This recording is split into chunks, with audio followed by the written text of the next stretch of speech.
Testing 1 2 3 4. Testing 1 2 3 4. Boy, I hope it is.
And good evening, ladies and gentlemen. On behalf of Athletic Director Mac Banks, Senior Head Coach Tom Skula, I'm John Turner. We've got Brandon to my left along with Ryan.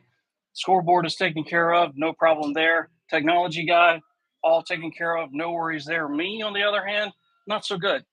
Pretty much just here in person. I'm going to play hurt tonight. All right, so I'm going to go ahead and make the excuse now. At 11:15 this morning, I was having a teeth drilled into. I had a root canal at 11:15 this morning. I got home at 1 o'clock. I could finally feel my face, the right side of my face, around 4 o'clock. And I have a face for radio anyway, but it makes it that much more challenging as you go through the day. So we are here today. Ryan, if I could have that lineup for me, big man. You are a scholar and a gentleman. As we're going to go through the Winnsboro Bandits, it'll be Stuck, Gambrell, Gore, Williams, Lancaster, Stewart, Wilson, Solomon, and Mobley. Armstrong on the mound for Coach Tyler Gregory.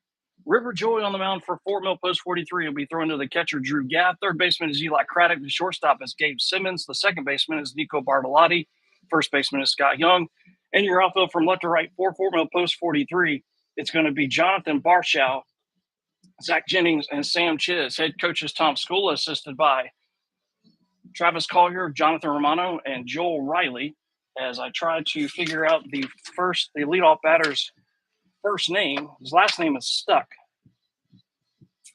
And I'm looking at the roster for them. And I don't have, oh, there it is, Miller. Here he comes to start the top of the first. Leading off the top of the first inning for the Bandits, number 11, the center fielder, Miller Stuck. First pitch of the ball game is a swung on and a hard ground ball, bobbled by Scott Young. He stays with it, a little PFP action. Nice job by River Joy to cover the bag. One pitch and one out. That's a great start. That was one of the keys. Here's Gambrell. Walking to the plate for the Bandits, the shortstop, number 21, Blake Gambrell. Beg your pardon, number 1. So here's Blake Gambrell. He's been a house of fire this summer. He's been a pain in Fort Mill's rear end, and that breaking ball's in there for a strike. The ball's and a strike to Blake Gambrell. 6:59 was the official first pitch. It is HOT hot. The pitch, breaking ball just off the outside corner. Home plate umpire and umpire first base, two-man crew, very experienced guys, both of them college level umpires, field in great condition, especially considering the frog strangler of last week. Breaking ball swung on and a two-hopper to Simmons at short. He'll glove it, throw across in time, and a very efficient first 2 outs here for River Joy. Great start for Zach Gore.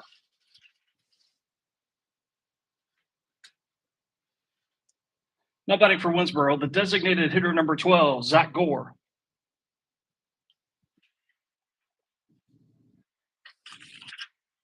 So still trying to get my life together as River Joy works quickly. And if you don't have your scorebook written in at the time and River Joy's on the mound, you got problems because he goes quickly. Breaking ball right down Tom Hall Street, and it's 0-2. He's like the that Rhett Lauder kid for Wake Forest. He doesn't need a pitch clock. River gets the ball back. He's ready to go. The 0-2 stays high. No score, nobody on, 2 outs for Winnsboro, who's been a thorn in the side of every team in the league so far. The 1-2 swung on and missed, and 1-2-3 go the Bandits in their half of the first. We head to the bottom half. The score is Winnsboro 0 and Fort Mill Post 43 coming up.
So number 10, Eli Craddock will start the bottom of the first, swings at the first pitch, which is a slider for strike one. Good to be back playing baseball. Last week, I can't speak for the rest of York County, but in the town of Fort Mill, almost 5 inches of rain fell in 4 days. The 0-1, high and outside, 1-1 to count. We did come out here and look at this field constantly. We were out here 3, 4, sometimes even 5 times a day trying to see if we could play, and it came down to one thing. That pitch is swung on and missed. It's 1-2 to Eli, and that is player safety, which is paramount. That comes before anything else. And it was so wet in the outfield. The dirt, we could have massaged it. The grass and the standing water in the outfield was the problem. The 1-2 to Eli. Breaking ball stayed high and inside. 2 balls and 2 strikes to Craddock.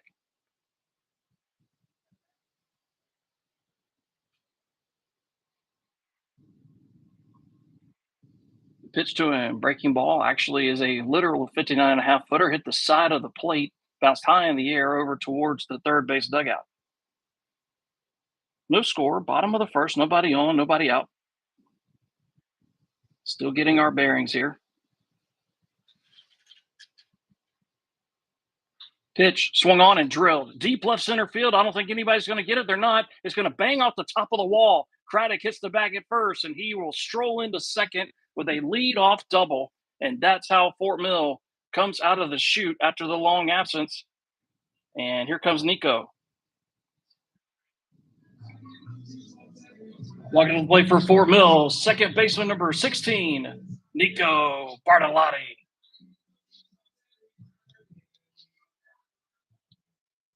So the little two-man tug of war to be the big man on campus, as it were, between Nico and Eli continues to stir.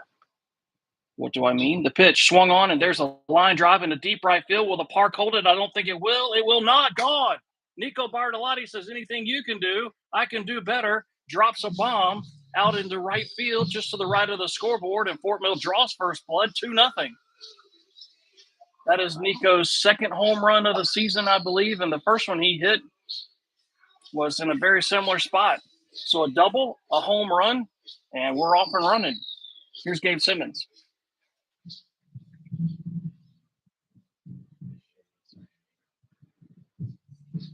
Now batting for Fort Mill, shortstop number 3, Gabe Simmons.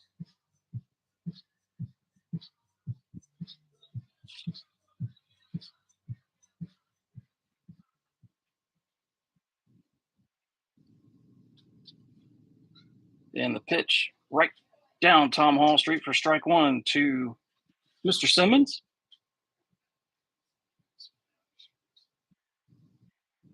Last time these two teams played, that pitch is swung on and a one-hopper to the third baseman. Gabe actually fell down in the dirt as he tried to plant his right foot. So an easy play. It'll be 5-3 on the put out. Just got to make sure Gabe's okay. First out for Scott Young. Next up for Fort Mill Post 43, the first baseman number 24, Scott Young.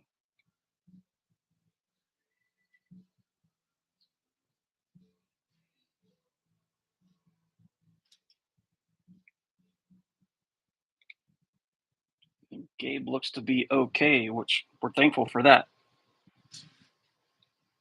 First pitch to Scott. Breaking ball nowhere near. Stayed high the entire time.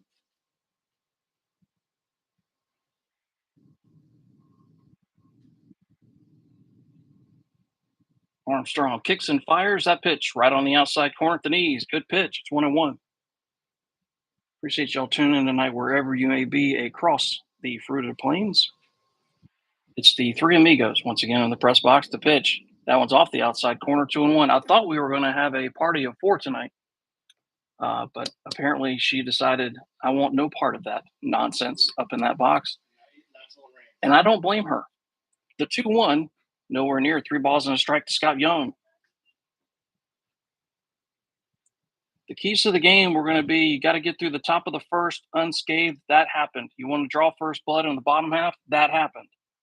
It's 2-0 good guys. The 3-1 to Scott, inside and low, ball 4. So a 1-out walk, and that'll keep the line moving for Zach Jennings.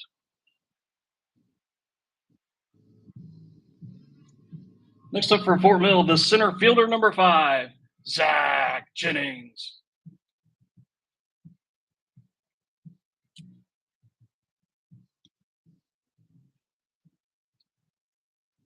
A graduate of Fort Mill High School, headed to Brunswick Community College to play baseball at the next level. Pitch to him, swung on and missed. Wicked cut there.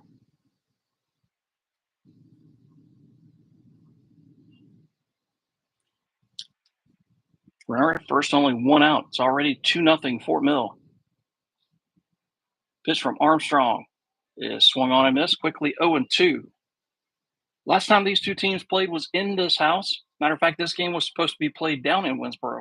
Tonight, unfortunately, that's not the case due to factors beyond Coach Armstrong's control, or Coach Gregory, I should say, beyond his control. So we're here at Fort Mill. The pitch swung on, a slow tapper right back to the mound. Armstrong will go to second for one, relay to first. Bang, bang play. Got him. Yes, they did.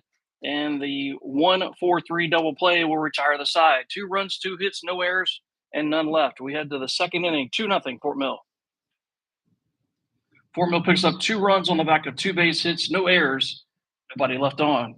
We head to the second inning. Your score: Fort Mill 2, Winnsboro nothing.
First pitch to Williams is in there for a strike.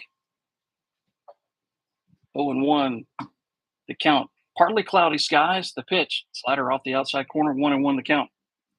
When I said it was HOT hot, it's 89 degrees, but it feels like it's around 93. The pitch, called a strike on the outside corner. 1-2 is the count. Being gone for a week. Good to be back in the box. Good to be back in this chair. The pitch, way outside, all the way to the backstop. It's 2 balls and 2 strikes. It's a good thing Brandon and Ryan are up here to keep me between the navigational beacons. And what I'm waiting for is to become a grunt pot, because I'm waiting for this pain medicine or whatever to wear off.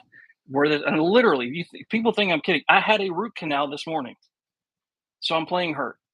I beg for your forgiveness. The pitch swung on in a chopper, third base side, but it will take a left turn and go foul.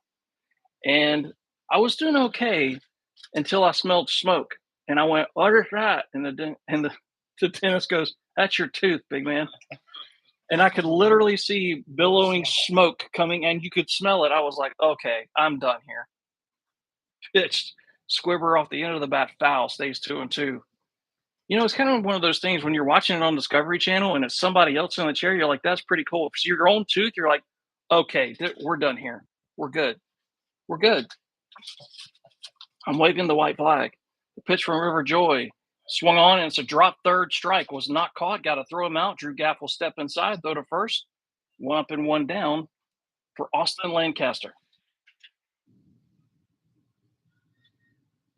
Now batting the catcher, number 7, Austin Lancaster. I believe that's the second strikeout for River.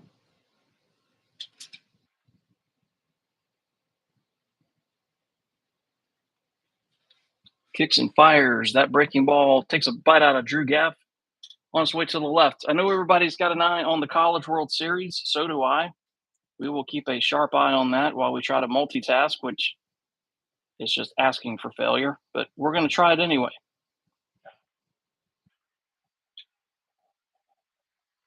No. What's the score? Still, who does? Top of one. Come on, Gators. That pitch just swung on and popped up a mile high, right side, foul territory. Does Scott Young have room? He says he does. And backpedaling, he does. Nice catch by Scott Young. Quickly 2 down for Stewart.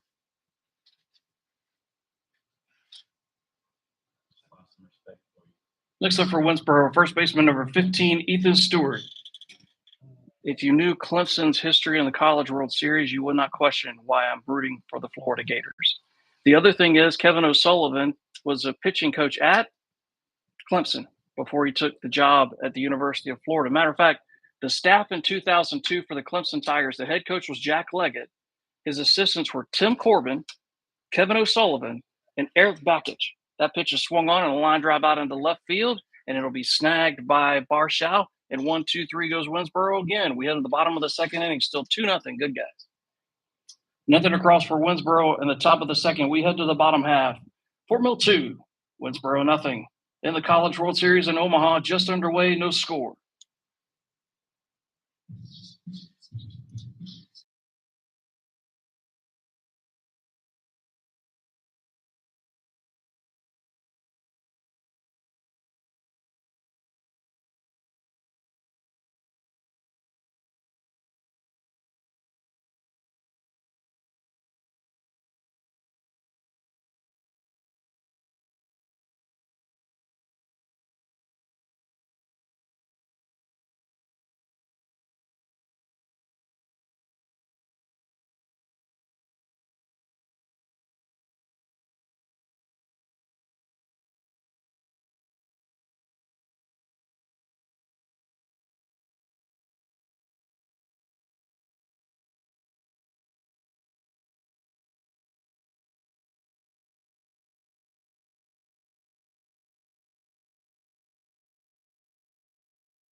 No rest for the weary at all. That pitch high and inside misses to Barshow.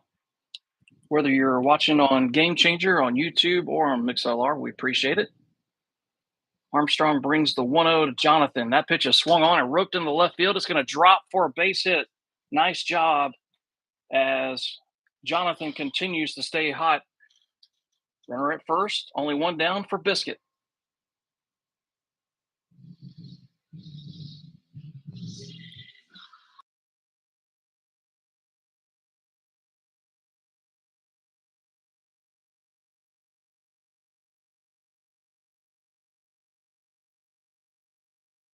hearty and healthy how do you do to his papa. Eddie, you're out there somewhere, probably in the pool with a cold one. You lucky word I can't say on radio. Snap throw to first. That will chase. Barshow back to the bag. Third hit of the day for Fort Mill. Just got to hit the triple, and Fort Mill will have hit for the cycle in the first 2 innings. Wouldn't that be something? Pitch. Misses low and outside. Now, let me tell you something about the cycle. This kid for Cincinnati, this Ellie De La Cruz cat, whoo, boy. It's hard to say the next Ronald Acuna Jr., but dadgum, that's what he looks like. He's fast. He can play defense with anybody. He's got power. Pitch swung on and hit a mile high, shallow right center field. Who wants it? The right fielder battling the sun, now drifting because of the wind. Will squeeze it for out number 2. And that'll bring up the 9-hole hitter, Drew Gaff. Yeah, rightfully so. Next up for Fort Mill, the catcher, number 4, Drew Gaff.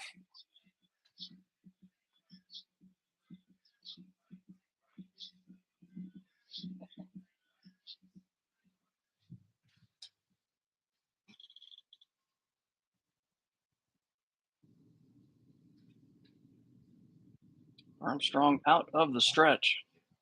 The pitch. That one stayed high and inside.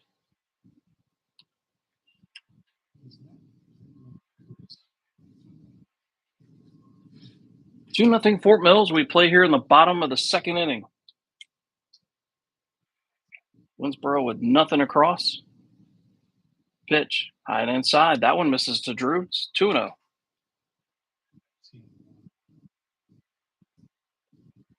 And I dare to say these kind of things on the air, but I do think it's worth pointing out about River Joy. Pitch. Outside corner at the knees, called a strike. Because of the first 2 innings tonight, young man has given up a hit in his last 7. Let that marinate for a second. A hit. He's selfish. That's why. No, he's not. I'm just kidding. Once you get to know River Joy, him and Sam, I walked in the dugout today. Totally different from the first time that I met those guys. Completely different. They start joking with me right away now. That's cool to see. Just letting their personality hang out. That pitch swung on, and it caroms off the glove of the catcher Armstrong, and they got no play. That'll go as a base hit as he tried to reach across his body and could not corral it. So first and second, 2 down, back to the top of the order, and Eli Craddock.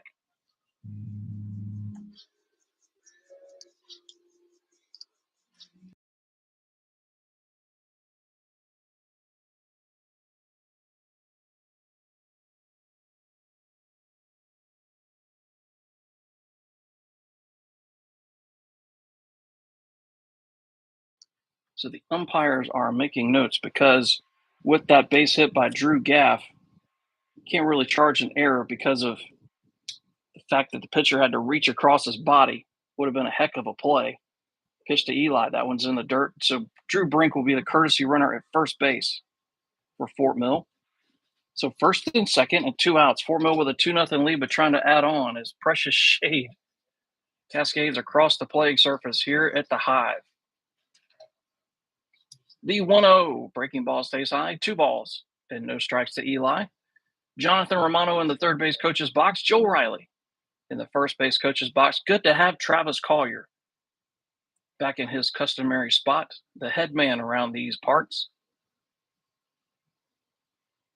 The 2-0 called strike. 2-1 the count to Eli. For the first time, I'll be honest with you, for the first time in a while, and I mean a while, Travis looked relaxed today. He looked like he had had some sleep. He had some relaxation in the pool down at the beach. It was good to see him back to being his old self. And that's good. That pitch low and in the dirt. It's outside. 3 balls and a strike. Well, do kindly ask for prayers, though.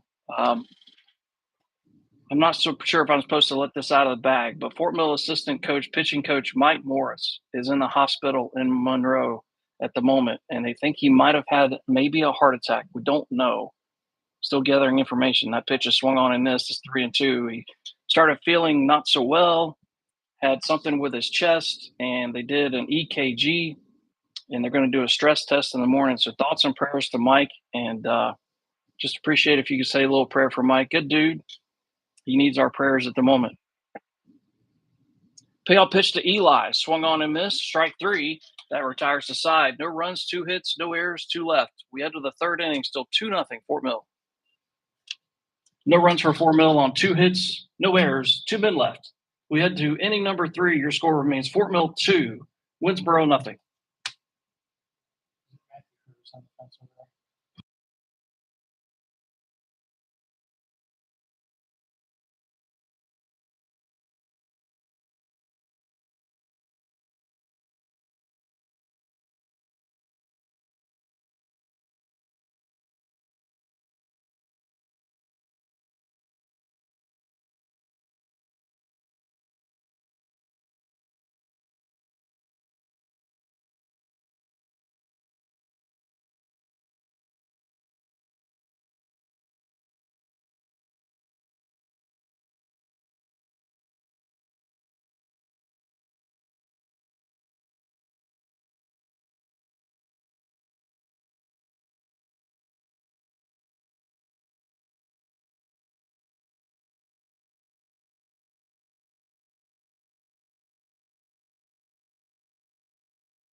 Headed to the third inning. First pitch in there for a strike to Robert Wilson. Fort Mill with 2 runs on 4 hits already. That pitch is swung on, hard ground ball to the right side. And we got what I affectionately refer to as a zebra conference now in the College World Series. The umpires have gotten together, and somebody has challenged something. The previous play is under further review. The pitch, low and outside, 1-2. The greatest call in the history of football and officiating was Ron Cherry, Maryland against NC State. Look it up on YouTube. It's great. The 1-2 off the outside corner is 2-2. He keyed the mic, and I kid you not, he said, personal foul on the offense, number 69. He was giving him the business. Going to be second down. I kid you not. Steve Martin was the play-by-play guy. He was laughing so hard he couldn't talk. The 2-2 swung on and a chopper, third base side, but it goes foul. Giving him the business. Good old Ron Cherry. Yep. There's a lot of Clemson fans. You say that name around them and they start to vomit and twitch and turn sideways. Breaking ball, front door, got him. What a nasty pitch from River Joy. Sinks it right in there. Good job by River. 1 up and 1 down for LJ Solomon. Walking to the plate for Winnsboro, right fielder number 13, LJ Solomon.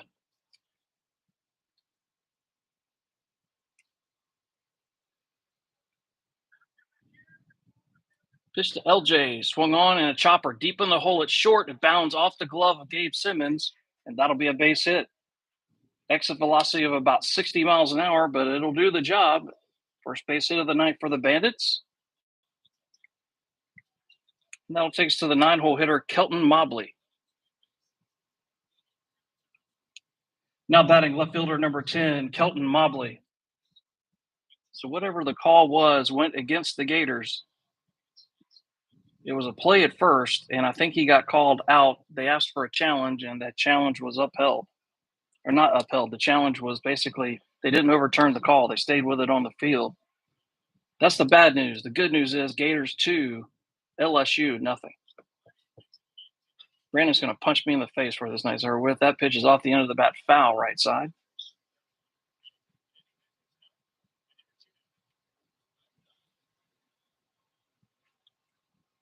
And listen, do I love Florida? No, because when I was in high school, my dream school was Florida State.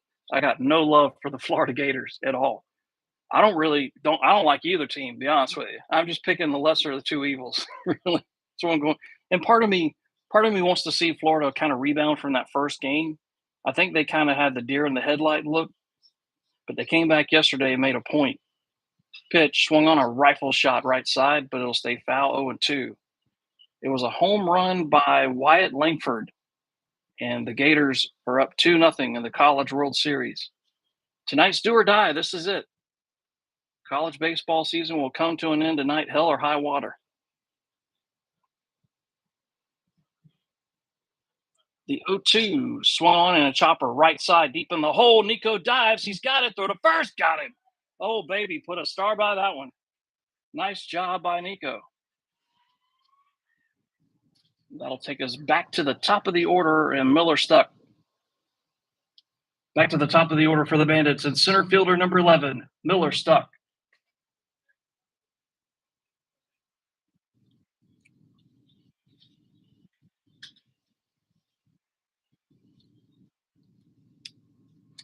Miller 0 for 1 in this game here tonight so far. A 2-0 game for Fort Mill. This game has meaning, has a lot of meaning, and I'll tell you why as we work through this batter. That pitch splits the heart of the plate but misses low.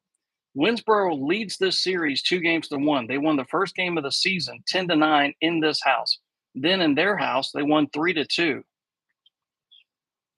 The third game of the series was a runaway freight train. Fort Mill won 13-0. The pitch swung on, and a tapper foul third base side.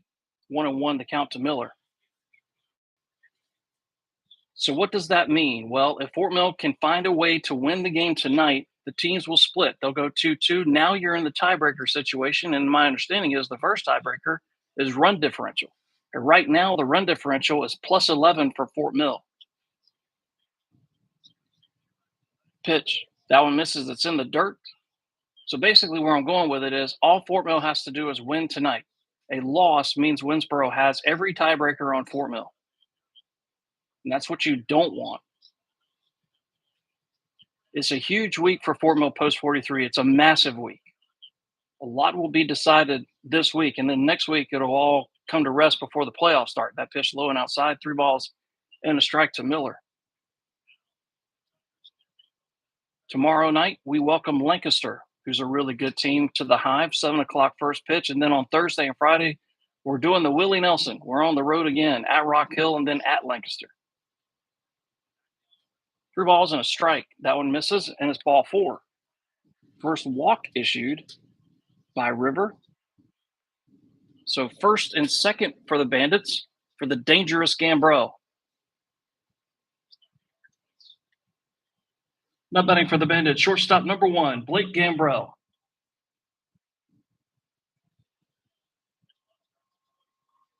2-0 is the score, but that is in jeopardy. Pitch from River. Slider misses low and outside. So here's the reason this week is so big. So tonight we'll decide the series between Fort Mill and Winnsboro. That's one. Tomorrow night against Lancaster, that's game 1 of a 3-game set, a 4-game set actually, against Post 31. You got to get off to a good start in that one. The pitch, low and inside, 2-0 the count. If you don't, Lancaster's a scrappy team.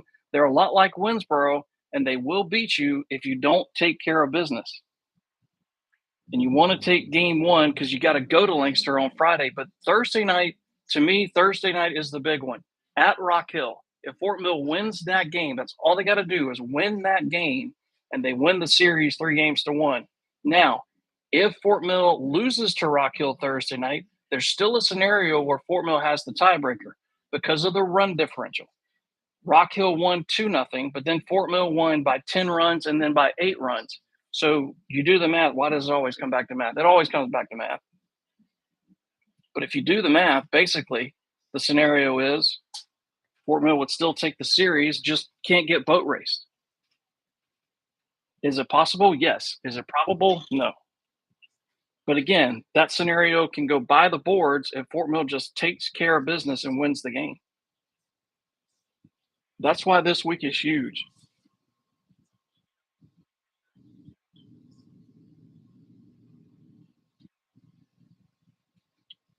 After the visit, River comes set. The pitch, breaking ball, Tried to bring it in the front door and just missed 3 balls and no strikes to Gambrell.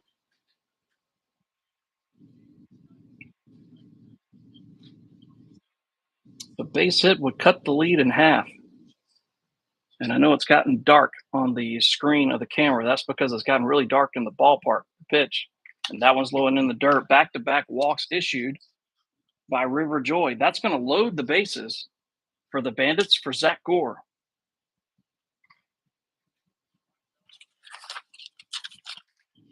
Not batting for Winnsboro, designated hitter number 12, Zach Gore.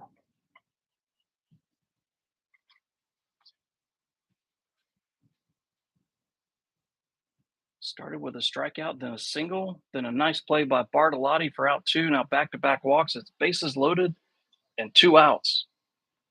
In the pitch, that one missed low and inside.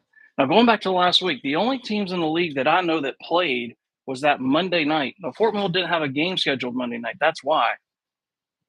And just want to point that out. Fort Mill was not scheduled to play Monday. It was supposed to be Tuesday, Wednesday, Thursday against Lancaster, but Coach Jackson's field got torn to pieces because of all the rain. Fort Mill's field was beaten to heck, and there's just no way it could have happened. But the game that did happen was Winnsboro at Rock Hill Monday night. And guess what? Winnsboro went into Rock Hill and beat them. This Winnsboro team, people, they're for real. They will beat you if you overlook them. The 1-0 swung on and a hard ground ball through the whole left side base hit. That'll cut the lead in half. Getting the go sign is stuck. He comes flying around, and he will score, and that will tie the game at 2. It's a 2 RBI base knock by Zach Gore, and we got a brand new ball game. Runner at first and second, 2 down for Williams. Walking to the plate for the Bandits, third baseman number 21, Thomas Williams. I'm going to say hello to a longtime buddy of mine. Listens a good bit, Coach Stegall. Mr. Jim, listening in, appreciate it. Mr. Jim, hope you're doing well, my friend. He's good people, as they say.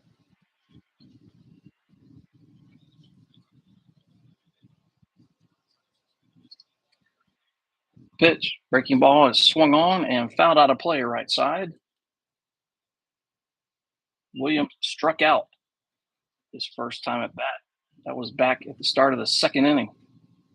And I am keeping an eye on the College World Series. LSU's got first and third, nobody out. So that 2-0 Gators lead is also in jeopardy. Pitch swung on and missed. Boy, he had a vicious cut there.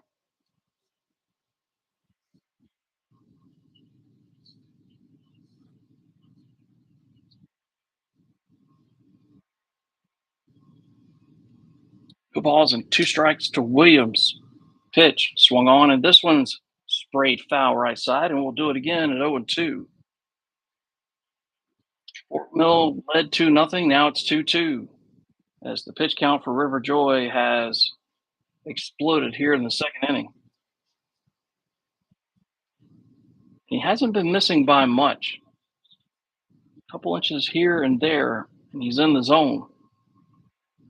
Pitch, breaking ball swung on, and a chopper up the middle. Tough play, and it bangs off the glove of Gabe Simmons in the center field. Coming around to score will be Blake Gambrell, and the Bandits take their first lead of the game. It's 3-2. Probably going to have to score that a base hit because Gabe had to range all the way to his left. But it's runners at the corners as the line continues to move for Lancaster.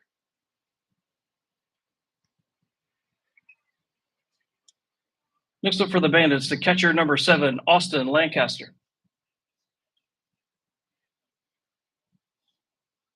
So his last name is pronounced like the city in Pennsylvania, Lancaster, not the one in South Carolina, which is Lancaster. People want to know why it's pronounced that way. That's the old English way of saying it. There is a Lancaster, England, if you look it up. A lot of towns, a lot of names in this country, especially in the South, it's the old English way of saying words from England. Pitch from River Joy. That one's in the dirt. Well, yeah. But if you think about it, there's York. That's a city in England. I mean, I'm from New York. From New York. And there you go. That's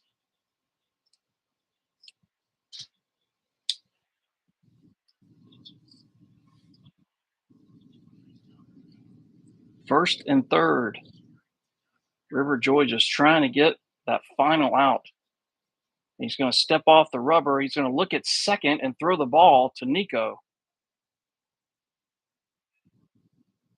And your guess is as good as mine because that's an unoccupied base.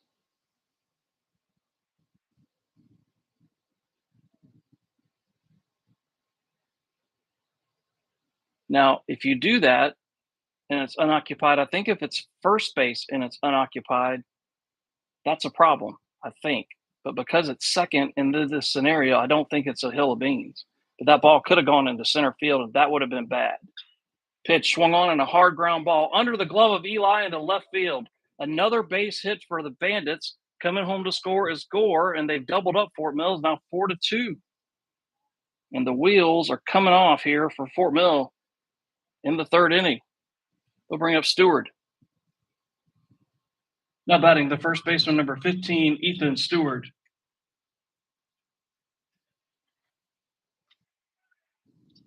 We'll have a courtesy runner, which will be number 3. That is Kylan Gadsden. Courtesy runner for the Bandits, number 3, Kylan Gadsden. So Gadsden, the speedster, is at first. Give an RBI to Austin. And it's 4-2 Winnsboro. That is the fourth base hit in this half inning.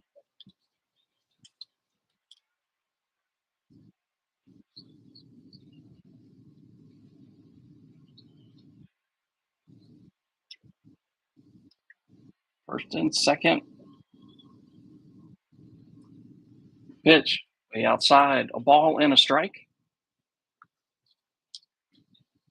Got my eye on YouTube, my eye on MixLR, my eyes on the music and the College World Series.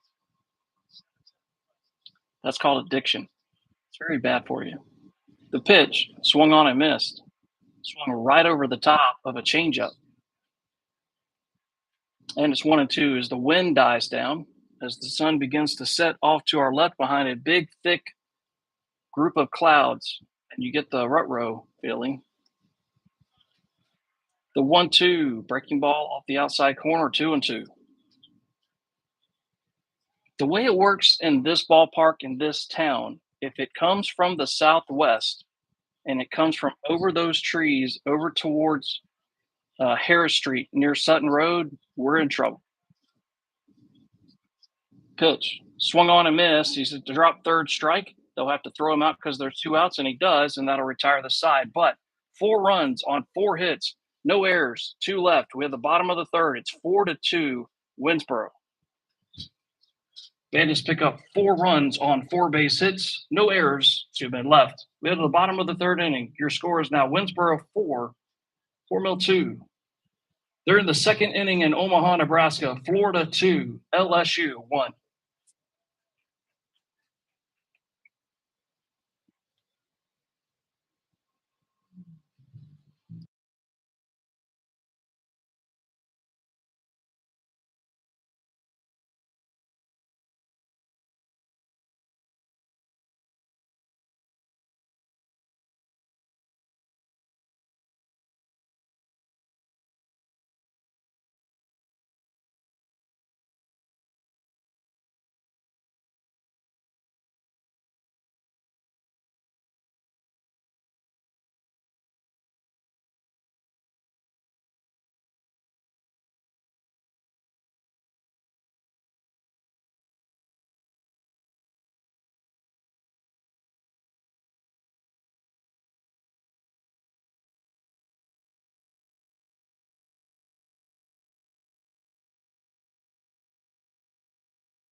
Yes, still talking. 1-1 to count to Nico Bartolotti.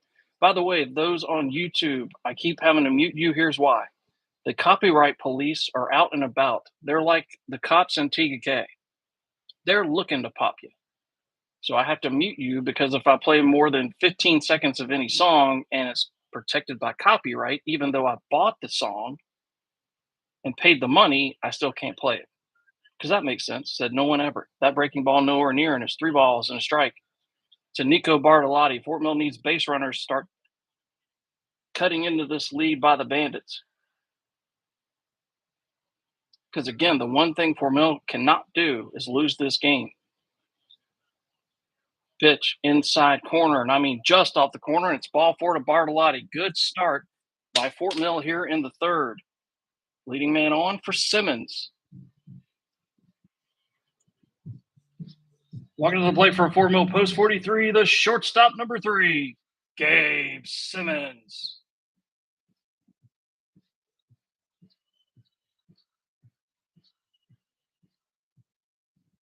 I don't think I'm getting popped by the copyright police because of the walk-up songs because I'm not playing them long enough.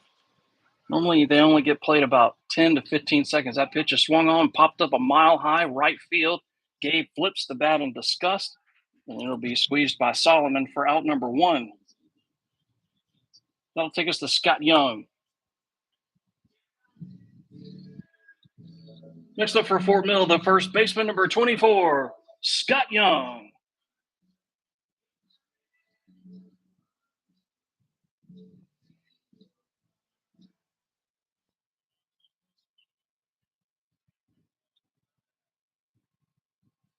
By the way, the College World Series, it's now 2-2 between the Gators and the Tigers. Runner takes off for second. The pitch is going to be dropped by the catcher.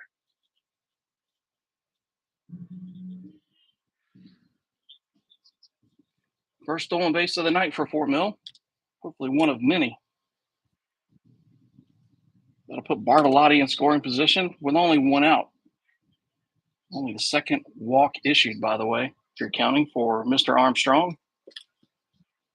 1-0, swung on and hit a mile high, right side shallow, near the foul line, coming over Solomon. He's got it. Nico's going to tag, fake. Nope, he's going to go back, and good thing because that throw went all the way to third on the fly. So 2 down. Fort Mill's going to scratch a run, going to have to do it with 2 outs for Zach Jennings. Next up for Fort Mill, the center fielder, number 5, Zach Jennings. And Florida just walked in another run. LSU takes a 3-2 lead. That pitch to Zach is high.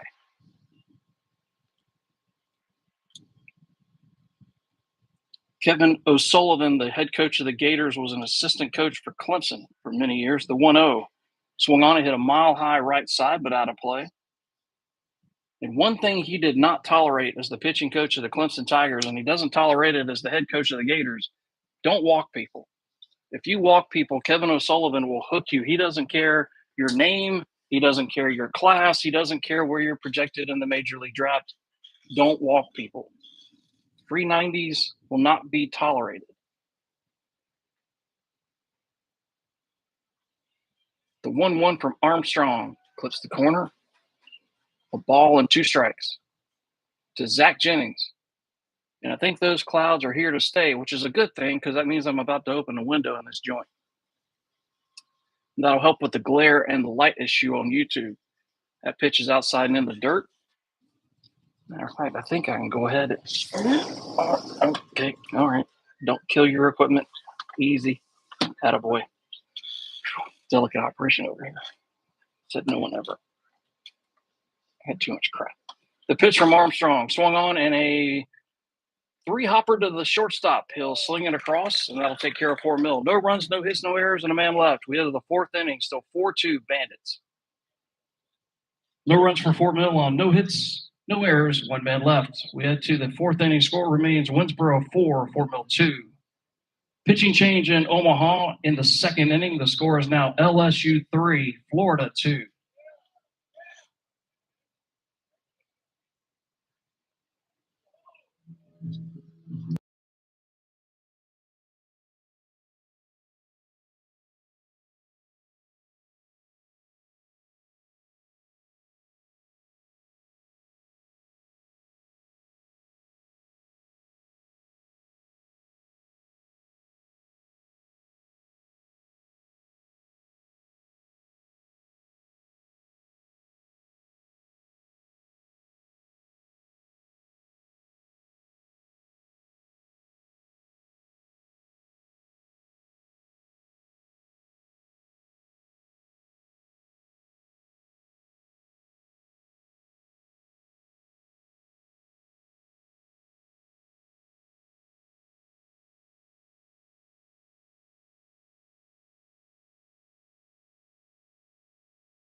So here comes Robert Wilson to start.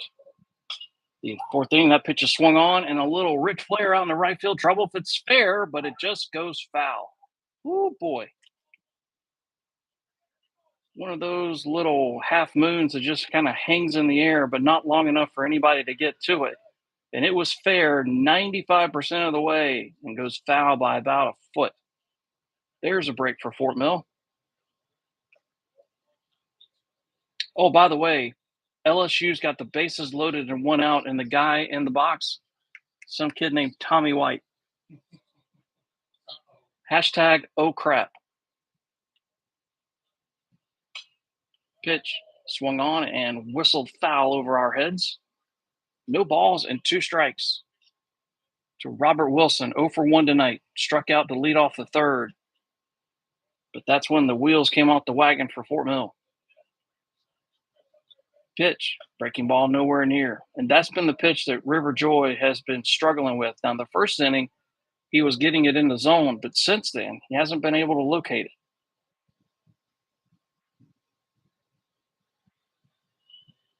Pitch from River swung on and whistled in the deep left field, coming over Barshow, but he doesn't have time to get it. It's going to bang off the base of the wall.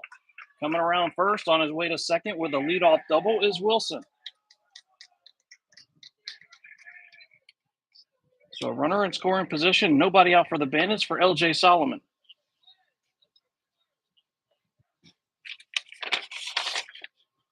Next up for the Bandits, the right fielder, number 18, L.J. Solomon.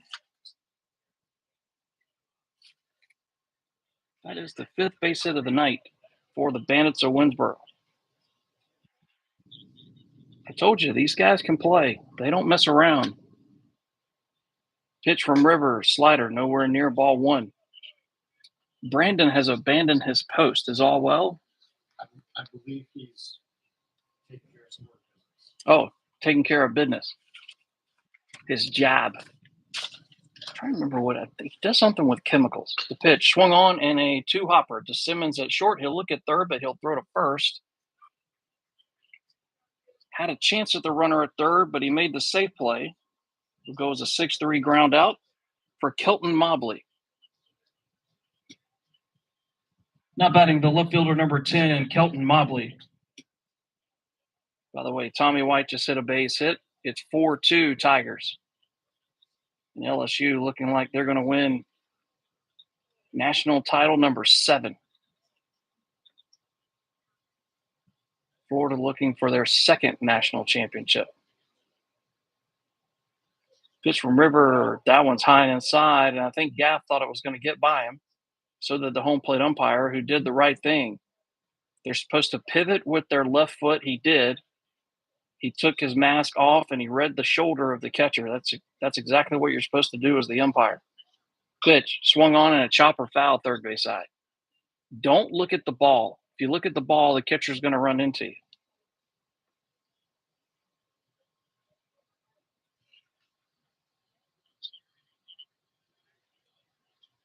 I've been watching a lot of videos and reading a lot of stuff about umpiring. Boy, did I not know a single thing about it. Pitch, breaking ball swung on and a chopper to Eli. He's going to look the runner back to third, gun it across in time. Nice play by Craddock. So runner at third, now 2 outs. Top of the order and stuck. Back to the top of the order and center fielder number 11, Miller, stuck.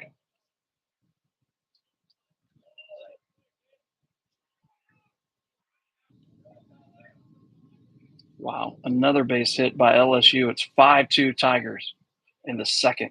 No bueno if you're pulling for the Gators. Pitch, that one missed low. I saw this stat yesterday, day before. This is the 5th time the Florida Gators have made the national championship series or game. They've only won it once, and that was in 2017. And who did they beat? LSU. The 1-0 off the inside corner. 2 balls and no strikes to Miller, stuck. He walked his last time up, came around to score in that 4-run uprising for Winnsboro in the 3rd. As the wind begins to pick up and has changed directions again, now straight out towards the right field foul pole. The 2-0 from River. He's going to step off the back of the rubber.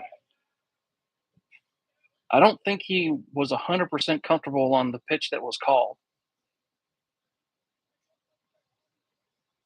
Now he's set. The 2-0 swung on and hit off the end of the bat, foul right side.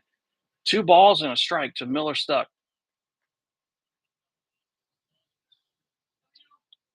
In case you're wondering about rain, there is a 60% chance of rain. If it does rain, this field has been baking in the sun for 2 solid days since the last time it rained. The 2-1 inside corner off the corner is 3 balls and a strike. Where am I going with that? If it rains, this field can take some of it. It's been very windy and very sunny the last 2 days, and it's dried this field out. The problem would be the dirt, but we'll worry about that if it comes. The 3-1 swung on and a line drive in center field. Will it hang up? Yes, it will for Zach Jennings. No runs, a hit, no errors, and a man left for the Bandits. We have the bottom of the 4th. It's still 4-2 Winnsboro. No runs for the Bandits, 1 hit, no errors, 1 left. We head to the bottom of the 4th inning. Score remains Winnsboro 4 and Fort Mill 2. Still batting in the 2nd inning in Omaha, LSU 5, Florida 2.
Here's Sam Chiz to get it started for Fort Mill. He looks at a breaking ball on the front door for a strike 1.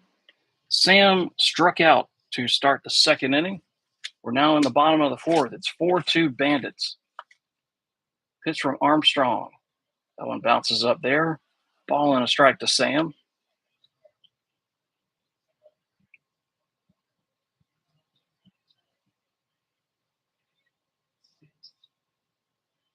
Slightly open stance for Chiz. The pitch swung on and fouled off.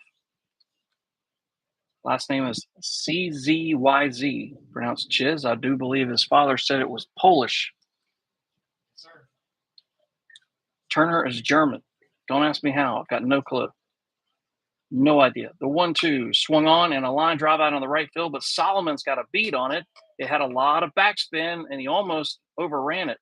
But 1 up and 1 down for Barshow. Walking to the plate for Fort Mill, post 43, left fielder number 8, Jonathan Barshow.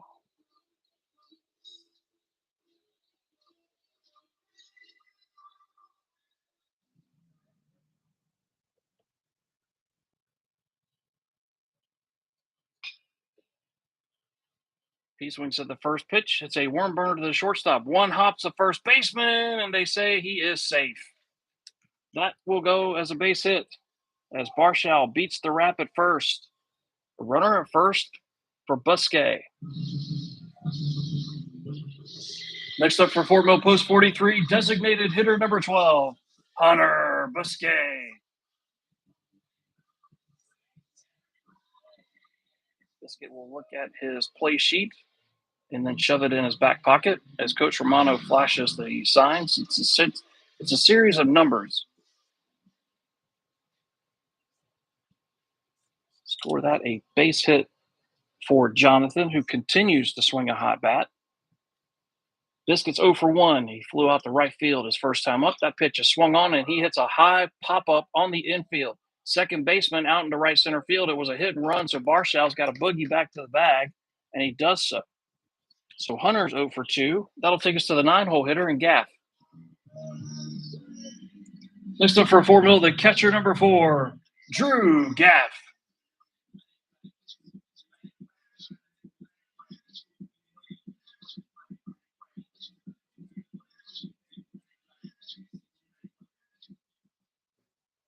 The lights are now on here at Fort Mill High School. Still enough sunshine in the sky. But it's one of those pitch swung on, and there's a little Ric Flair out in the right center field, hitting the bag at second on his way to third, and sliding in safely is Barshow. So a 2-out base hit by Drew Gaff. And Drew is 2 for 2 tonight. He'll be replaced by Brink, and that'll take us back to the order and Eli Craddock. Courtesy runner at first base for Fort Mill, number 1, Drew Brink.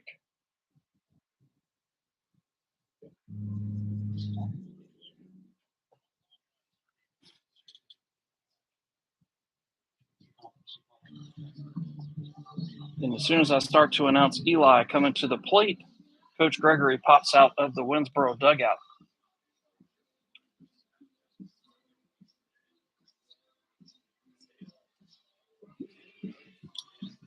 Craddock is 1 for 2, by the way. Coach Gregory's got his entire infield around him. While he does that, Coach Skula, Coach Collier, Coach Riley, Coach Romano talking to the base runners, Eli, and the on-deck hitter, which is Nico Bartolotti.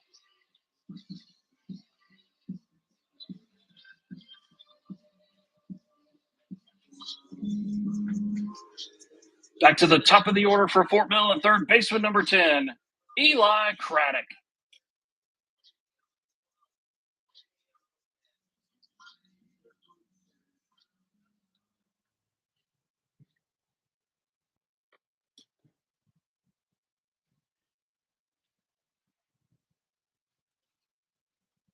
Pitch to Eli. This is low and outside. 4-2 is the score. A base hit would cut that lead to 1. The 1-0-2 Craddock from Armstrong. Here it comes. And they got the runner hung up between first and second. Now Brink's going to get into the pickle. Barshow goes halfway down the line to third. Now he'll go back to third, and Drew Brink will slide into second base. Well, thank you very much.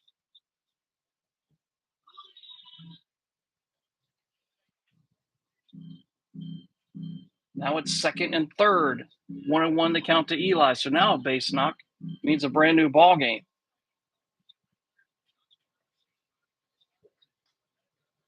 Armstrong with that hybrid start.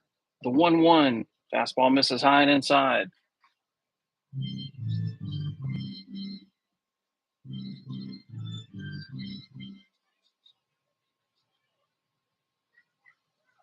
Pitch from Armstrong, swung on and hit high in the air, shallow center field. The center fielder getting called off, and he will call off Solomon, and he'll catch it to retire the side.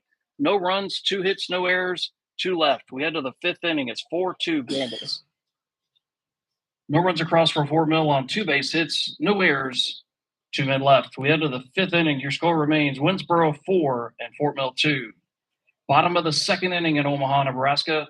LSU 5, Florida 2.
Guest of the evening here in the old press box. I first in there for a strike. It's the landscape extraordinaire known as Eddie Biscay. The pitch swung on and missile foul right side 0-2. I've learned more about what we've been doing wrong with this field in the last 2 weeks than I have in 5 years. How to refurb the mound. We've been doing it wrong the whole time. I watched Biscuit and Cheese do it, and I went, son of a gun. We were making two fatal errors. First of all, when you brush it all out, give it a little bit of water, then scrape the dog out of it, then start packing it, and then add a little more water on top, then cover it up, which makes total sense, but I wouldn't have thought of it. Why? Because I'm an idiot. 1-2 is the count to Gambro. But things you learn. That pitch is swung on, and a worm burner to Nico at second. Covering the bag will be the pitcher, River Joy. A little more PFP there. 1 up and 1 down for Gore. Is it not showing up? Oh. Now batting, designated hitter number 12, Zach Gore. 5-2 Tigers. Not a fan. Pitch swung on and missed. I have my reasons. They're legit. The 0-1 when I won the count. Be honest with you, when the College World Series started, the team that I was rooting for with all my heart was the Wake Forest Demon Deacons. Pitch, called a strike, 1-2 the count. Why? That was the first College World Series the Deeks had been to since 1955 when they were the national champions. Let that marinate for a second. That pitch comes inside and hits him.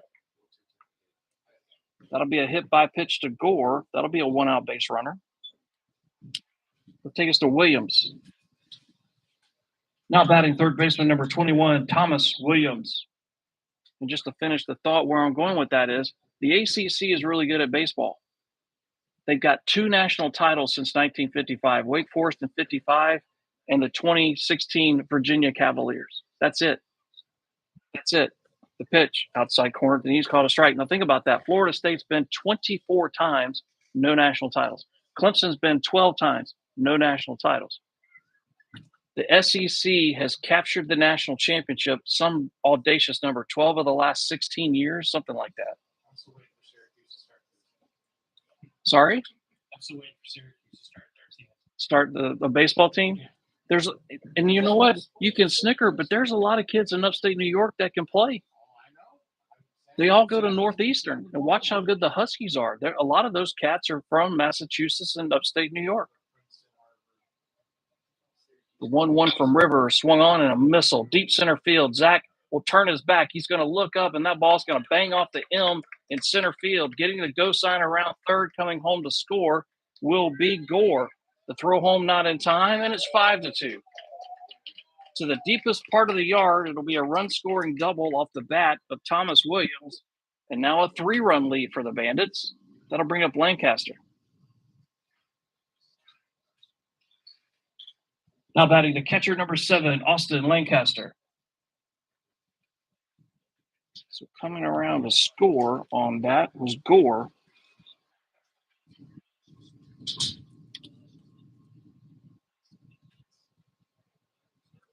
And that'll be the night for River Joy.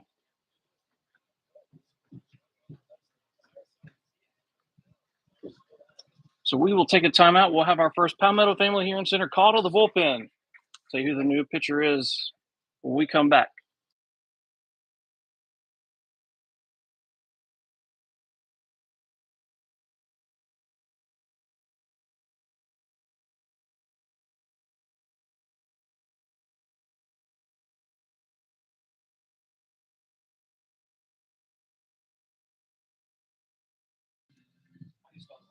The new pitcher for Fort Mill is Nick Scholl. His last name is spelled S-H-O-L-L.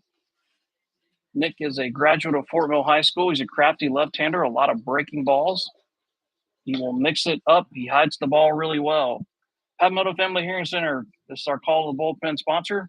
They're dedicated to serving all their patients' hearing needs with expertise, technology, and personalized care. 2 locations, one in the Mill, one in Lancaster, and always at PalmettoFamilyHearing.com. Our shirt sponsor and Diamond primary sponsor is Carter Lumber, 146 locations in 13 states to serve you, including 3 in the Queen City, 1 in Rock Hill, serving professional builders since 1932. Valentine and Beyond Moving, platinum level, whether it's a local, long distance, international, commercial move, get a quote today. ValentineMoving.com or call 704-544-1800. Shelco LLC, a general contractor providing a wide range of construction services, including planning, pre-construction, management, design, build, renovation, new construction, and BIM building excellence since 1978. Please support those who support Fort Mill Post 43 baseball. So the new pitcher is Nick Scholl.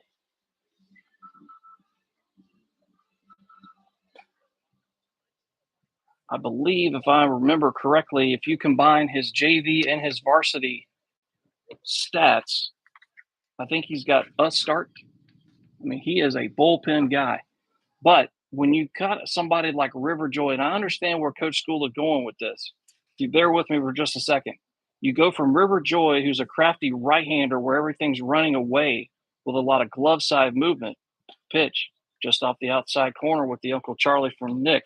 Now you've got a left-hander with the slot totally different, and now everything's got glove side run, except Nick can throw a 2-seam fastball that has arm side run. Batters give up on it, and it clips the outside corner, just like right there. That one actually bangs out of the glove of Drew Gaff. That'll be a pass ball. Now runner at third and only 1 down.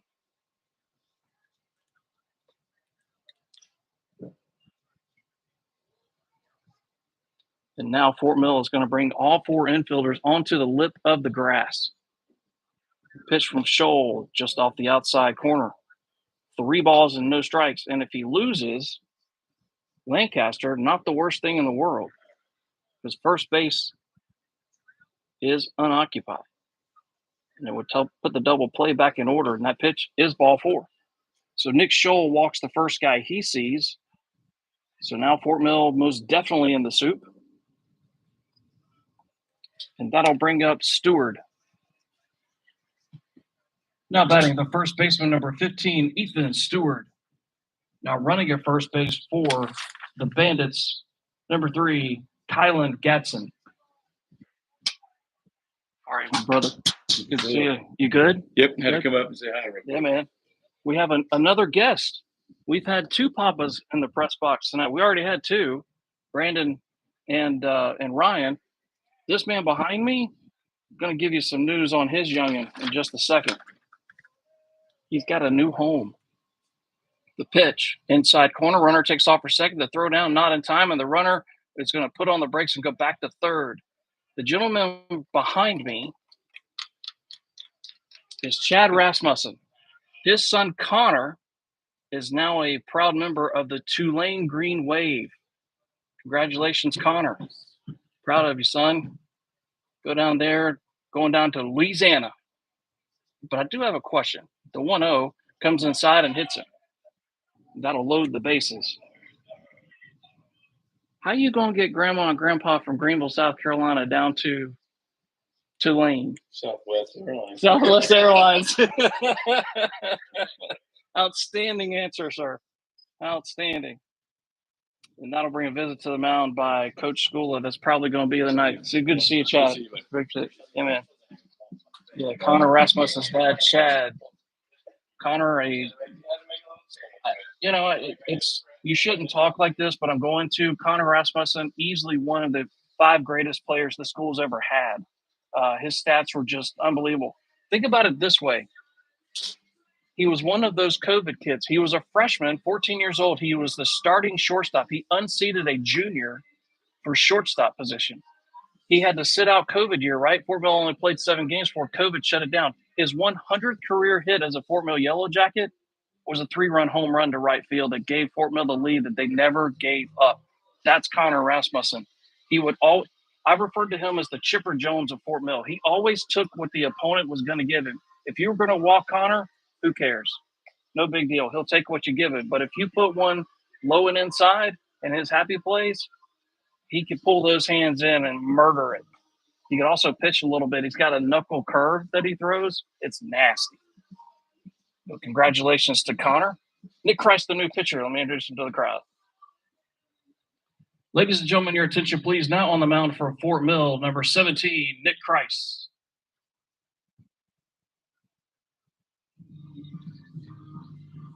So we'll let Nick warm up. Several former Fort Mill players playing college baseball. You've got J.T. Marr at the College of Charleston. You got Matthew Curtis at USC Upstate. You've got Scott Young at USC Union. Go down the list. Eli's going to St. Andrews. Jager's going to Brevard College. Nick Christ is going to Curry College. The list goes on and on and on. Very proud of all the former Yellow Jackets who are playing baseball at the next level, and they're doing well academically, and that's what really matters. And the next batter will be Robert Wilson, I believe. Now batting second baseman number 2, Robert Wilson.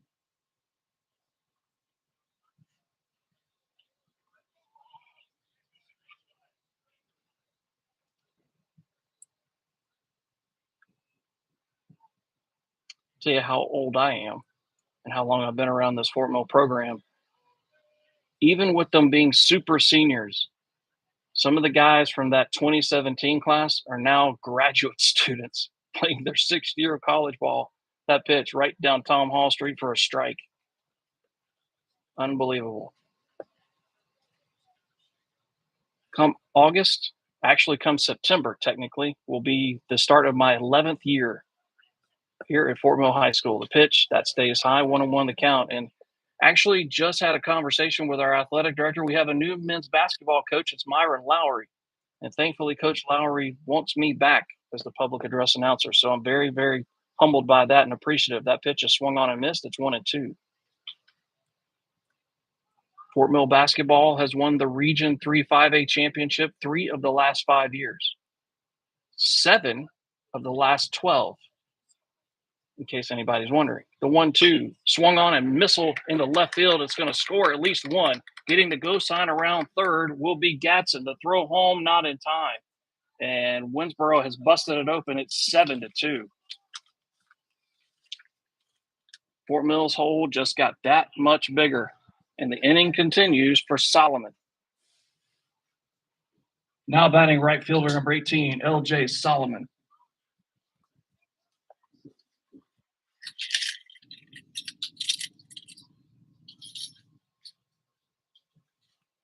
So give that base knock to Wilson and give him a couple of RBIs.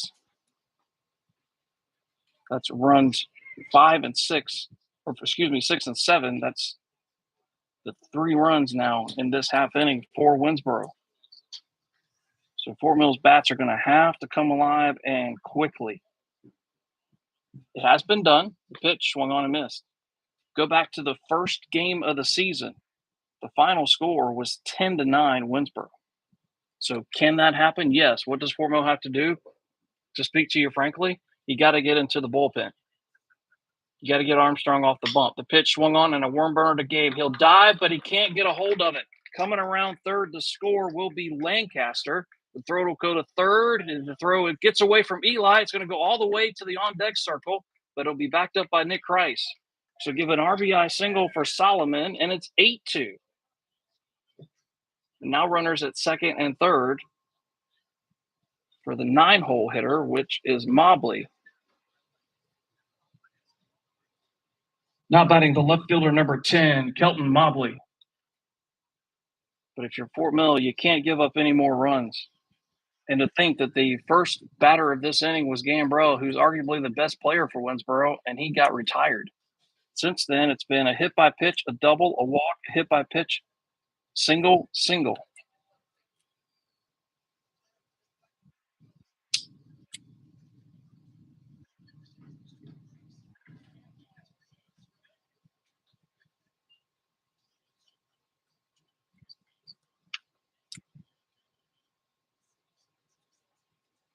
Want to know the count to Mr. Mobley, who's 0 for 2 tonight.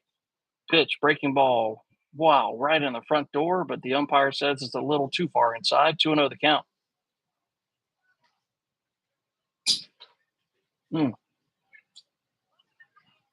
Tight zone tonight. The 2-0 swung on and missed.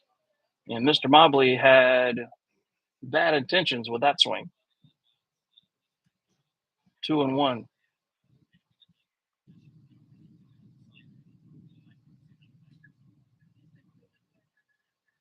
The 2-1 from Christ with a drawn-in infield. Pitch is swung on and missed. It's 2-2. Changing gears back to the College World Series, I will say this. I do like Jay Johnson, the head coach of the Tigers. I do like his style. I'm a much bigger fan of him than I was of Paul Maneri. I just like the way Coach Johnson handles his staff and his bench. That pitch is swung on and popped up. It will go out of play over behind the Fort Mill dugout, first base side, and it will stay 2-2. And that's nothing against Paul Maneri. It's just the way that Coach Johnson, think about how he's coached this College World Series. Anytime the Tigers have gotten into a little bit of a jam, he'll come visit the mound.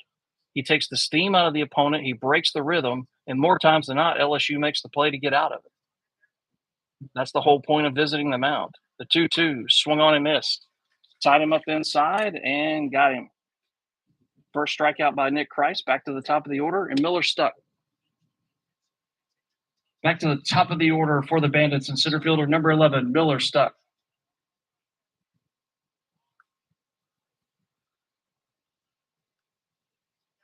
Runners at second and third and 2 down. The pitch high and outside. Miller is 0 for 2, I believe, with a walk and a run scored. The 1-0, that one's in the dirt. By the way, in case you're wondering, they're in the bottom of the third inning in Omaha. Tigers 5, Gators 2.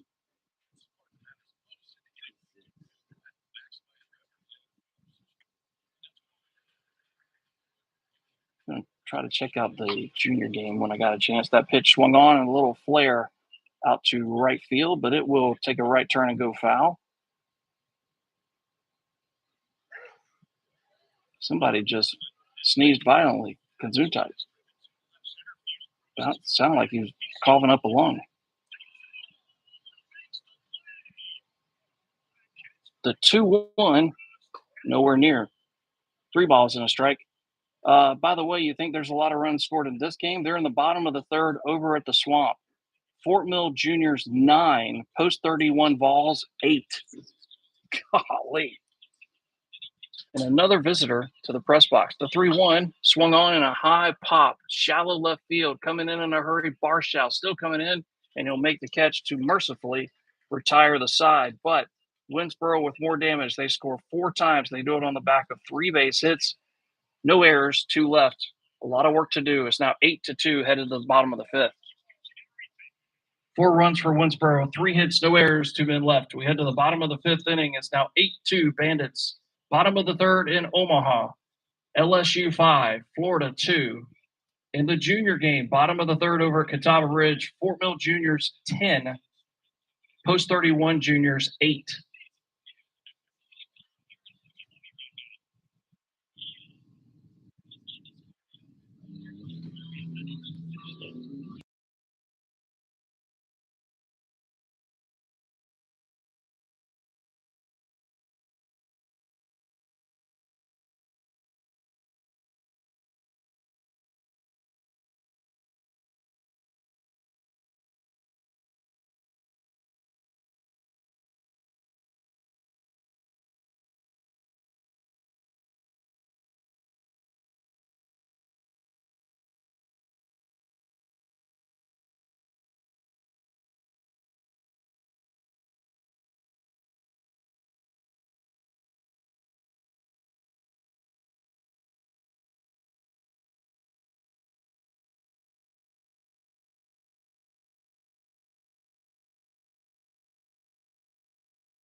pitch to Nico is ball one. Logan Shope's in the press box. He is a 3-sport athlete: baseball, wrestling, football.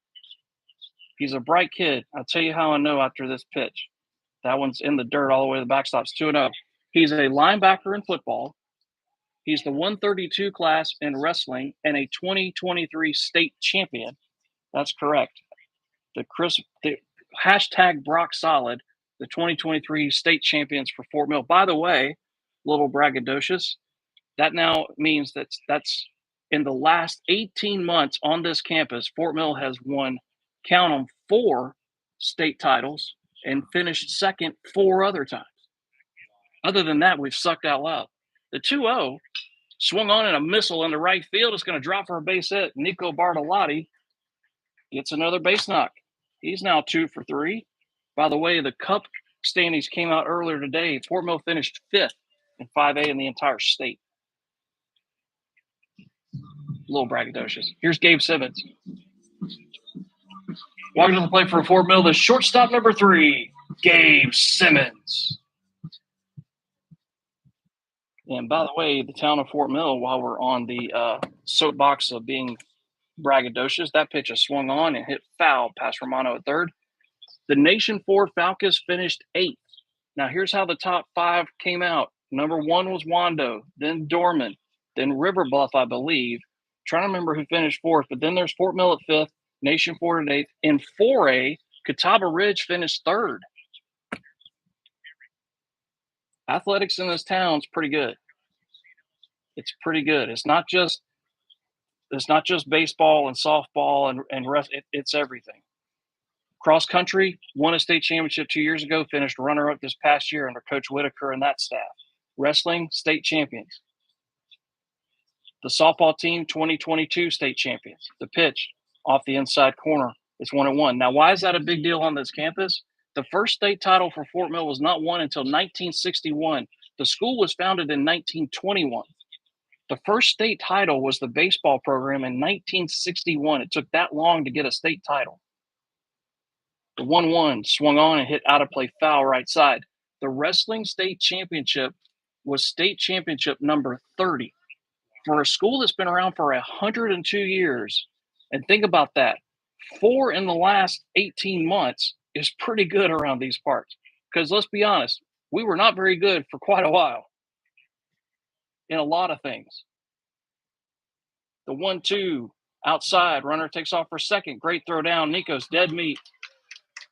That's just an outstanding throw by the catcher, Lancaster. That guns down Nico Bartolotti. That'll wipe the bases clean and 1 out. But Catawba Ridge, the Ridge is only 4 years old. I think they've already got 2 state championships. No, they've got 3. 3 state titles for Catawba Ridge. Breaking ball stays high. I want to say swimming, softball, and baseball.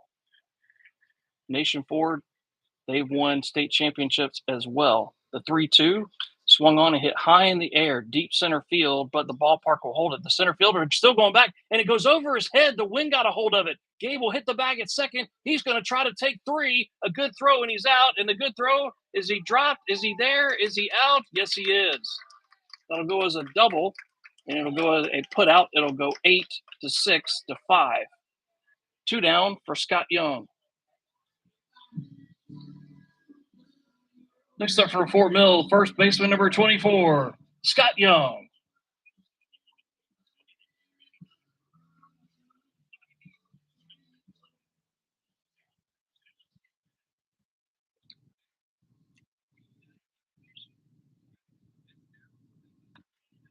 Pitch from Armstrong, breaking ball right in the front door for a strike. We'll finish this thought with this. Nation Ford began in 2008. The 0-1 swung on a miss. They won the softball state championship, I think, in 2015, and then they won 3 straight championships in volleyball. 2018, 2019, 2021 for the Falcons. That pitch swung on and missed, and Scott Young goes down, and very unconventionally, Fort Mill goes 1-2-3. We head to the 6th, still 8-2 Bandits. No runs on 2 hits, no errors, nobody left for Fort Mill. We head to inning number 6, your score, Bandits 8, Fort Mill 2. In the junior game, still batting in the bottom of the third, Fort Mill leads post 31 11-8. In Omaha, Nebraska, LSU 5, Florida 2 as they head to the fourth.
Headed to the sixth inning. Pitch swung on and a missile into right field, base hit. That didn't take long. Gambrell's first base knock of the night. And the Bandits are at it again. One pitch and a runner at first for Gore. Now batting, designated hitter number 12, Zach Gore. Fort Mill's got 6 outs to get there in gear. It's 8-2, and if this score holds, Bandits will win the series 3-1, and that will give the Bandits a big shot in the arm at first place in this region. Pitch, that one's in the dirt. Those youngsters from Fairfield County, they can play. They're a scrappy bunch. They take the extra 90. They don't try to do too much. They just spray the ball all over the place. Pitch swung on and foul back to the screen. For those who didn't catch it earlier, the rest of the schedule this week, tomorrow night, back in the friendly confines of the Hive against Lancaster, 7 o'clock first pitch. Wednesday will be a doubleheader for the juniors at Catawba Ridge. I'll be over there helping Keith with that. Pitch from Christ. Swung on and a missile into center field, but shallow. Zach Jennings still coming on, and he'll make the catch, and a good throw will double off the runner. Got him. Nice dig by Scott Young. That'll be your just ordinary 8-3 double play. Happens all the time. Nobody on. 2 outs for Williams. Now batting third baseman number 21, Thomas Williams. Gambrell got way too far off the bag. Zach Jennings was coming in. I think a lot of people thought it was going to drop. I was reading Zach. He knew it wasn't going to drop, and that pitch comes inside, and it plunks Thomas Williams. But it sounded like it caught him in the guard on his left arm. Hopefully he'll be okay. 2-out base runner for Lancaster. Now batting the catcher number 7, Austin Lancaster. But I sincerely hope that the Wrestling Fort Mill ladies and gents can go back to back. That would be nice. That would be very nice. The pitch missed it, low and outside, 1-0 count. Coach Brock, Chris Brock, his 30th year and his final year as the head coach of the Yellow Jackets. He went out a state champion. Now, why is the number 30 important around this campus? I'll tell you after this 1-0.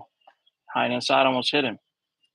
Head softball coach Chuck Stegall, in his 30th and final year coaching the Lady Jackets, won the 2022 state championship. You can't make this stuff up. The 2-0 breaking ball stays high. It's 3-0. And Chris Brock and his wrestling ladies and gents, so close so many times. So close. But this year was able to get past all the monsters and take down Somerville, the pitch. That one's ball 4. So a 2-out free pass is now first and second for Stewart. That'll bring a visit to the mound by Coach Skula. That could be the night for Nick Christ.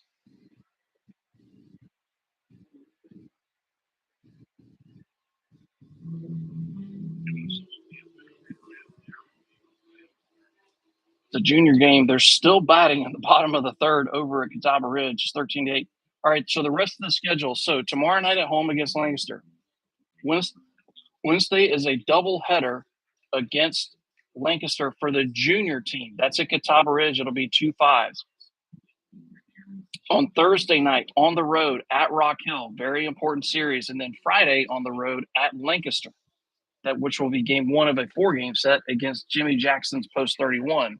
The new pitcher on the mound is Indian Land Warrior and Erskine player Kyle Knoll.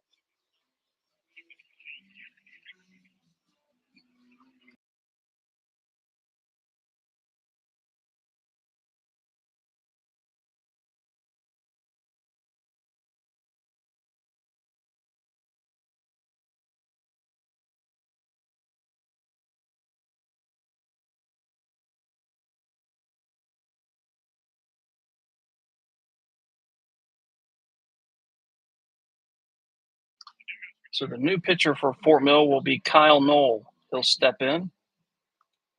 So the night started with River Joy.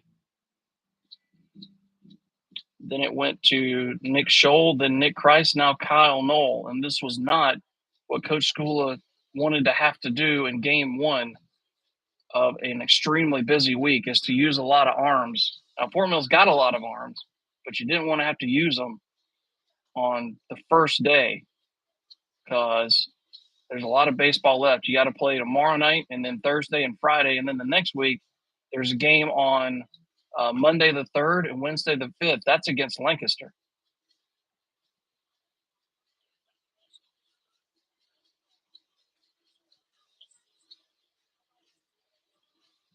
Now, I'm going to put you on the spot.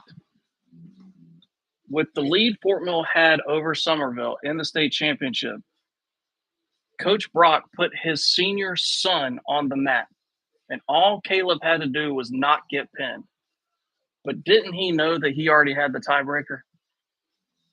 If that would have ended in a tie, Fort Mill had the tiebreaker because of the tiebreaker system. He knew they were the 5A state champions before he stepped on the mat. I think by criteria we would have lost. You lost Somerville. So Caleb had to go out there and not get pinned. Yeah. Yep. Because I think we lost in pins. I think they had us beat pins. Yeah, I thought Fort Mill had 4 pins to 3, but you could be right. So that's. But still, how do you feel as a dad and the head coach trying to win a state title after 3 decades, and you put your kid out there who's a senior, his last time out on the mat, and all he had to do was not get pinned, and he didn't. He came close. Now batting first baseman number 15, Ethan Stewart. Well, my buddy Tyler Cupp was on the call for that one on the NFHS network, and he was talking about how Caleb, he kept calling him Gumby because Caleb kept figuring out a way to move this shoulder and move that leg and turn back over. Pitch low and outside from Kyle Knoll.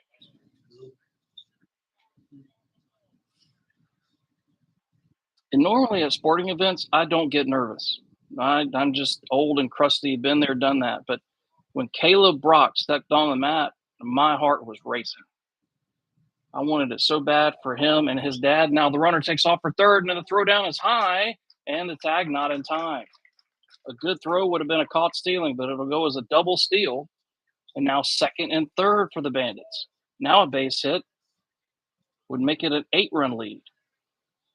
By the way, LSU just got a base hit, 2 runs scored. It's now 7-2 Tigers in the 4th. Yes, Brandon, you can smile. It's allowed. The 1-0, the check a swing, doesn't matter. The pitch is called a strike. It's 1-1. Actually, yeah. That could have been ruled an error. I'm watching too many games at once.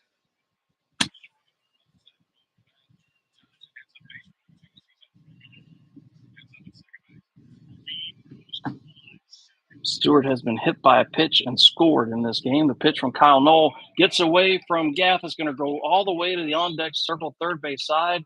Coming home to score, run number 9 is Thomas Williams. So that'll go as a wild pitch. And now Winnsboro is really turning the screw on Fort Mill.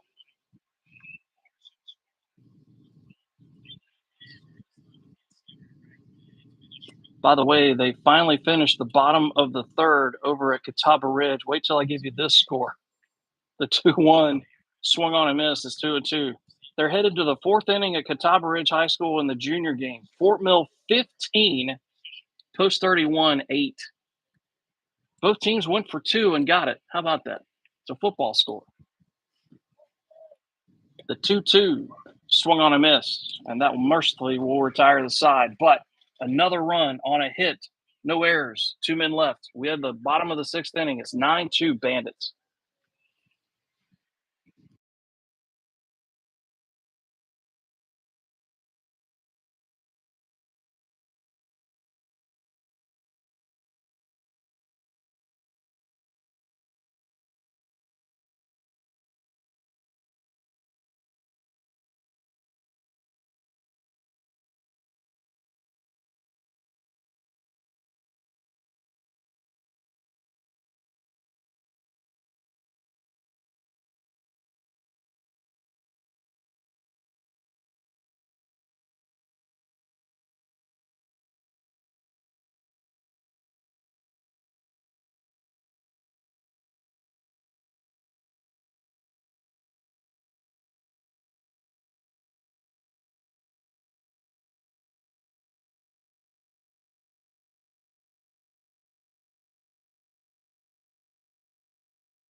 Now batting for Fort Mill, right fielder number 11, Sam Chiz. So a leadoff double by Zach Jennings. And that'll bring up Sam. I've got Sam as 0 for 2 on the night, I think. Unfortunate. Pitch to Sam.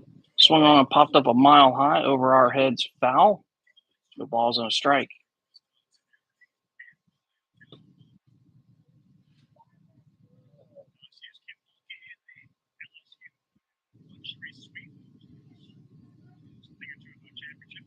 Pitch from Armstrong. Here it comes. Bounces up there. I'm going to go over here and check on how many pitches this young man has thrown. It's got to be getting up there. Pardon? 76. 76. That's a lot less than I thought. The 1-1, right over the outside corner. It's 1-2. As Lightning was off in the distance, but it's north of here. So no harm, no foul. If it's north or east, not our problem. If it's southwest, that becomes a problem. And now time is called. Then a balk is called. Oh, and the gentleman out in the field calls a balk. If you know anything about that umpire, that is not shocking. Affectionately known as Balkaday. But he is a stickler for it. I did not see what Mr. Armstrong did, but old Eagle Eye out there caught him. The 1-2, breaking ball nowhere near. It's 2-2. And I think with the extended set, I don't think he came set on the previous pitch. Pitchers balk all the time. You just rarely see it called, to be honest. 2-2, swung on in a line drive right field. Solomon over into the gap, reaches up, makes the catch. Tagging up at third and coming home to score on the sacrifice fly will be Zach Jennings. And Fort Mill cuts into the lead. It's now 9-3.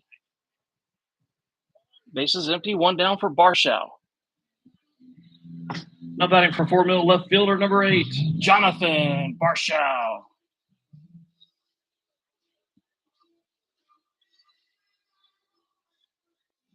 And speaking of a young man that can get the ball high in the air and send it out of here, this youngster can. The pitch, that went just off the corner. You wouldn't know it by looking at Jonathan, but week before last in this ballpark, he hit it off the top of the wall in left center and then hit a home run to left center. Literally off the top of the wall. Literally off the top of the wall. That pitch is swung on a missile. Left field, shallow, foul territory. Going over are 2 Bandits, but they simply run out of time. And when I say that it hit off the top of the wall, that is not a joke. It literally hit off of the gold plastic on the top of the fence and banged into the holly bushes.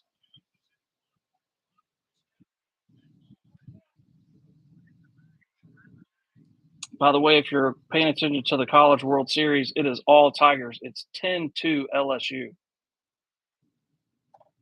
Game's pretty much over. That pitch swung on and a pop-up right side. Who wants it? Out goes the second baseman. It's going to be a little duck snort out into right field. Oh, it'll look like a line drive in the scorebook. But a one-out base runner. That'll bring up Biscuit. Next up for Fort Mill, designated hitter number 12, Hunter Busquet.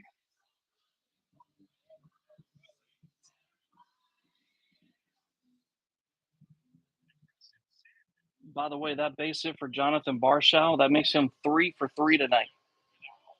Hunter is 0 for 2, both pop-outs, both to the right side. The pitch, inside corner, called a strike.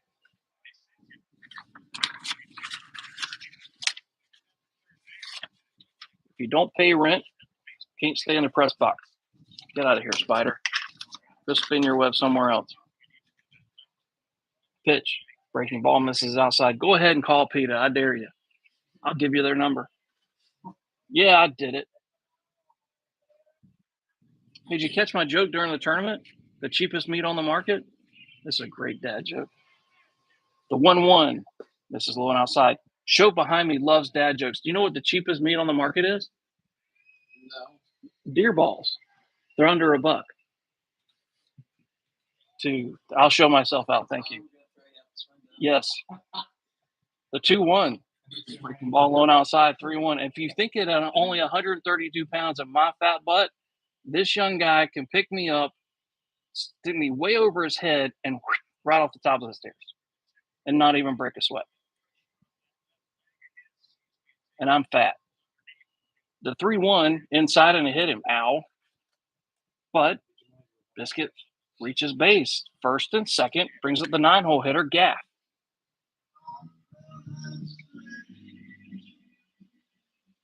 And before I can announce him, here comes the coach for the Bandits, Mr. Gregory. I think we might have a change on the mound. So the night will be over for Armstrong. And I think the new gentleman is going to be number 6, and that is Brian King, I believe. It is. Ladies and gentlemen, your attention, please. Now on the mound for the Bandits, number 6, Brian King.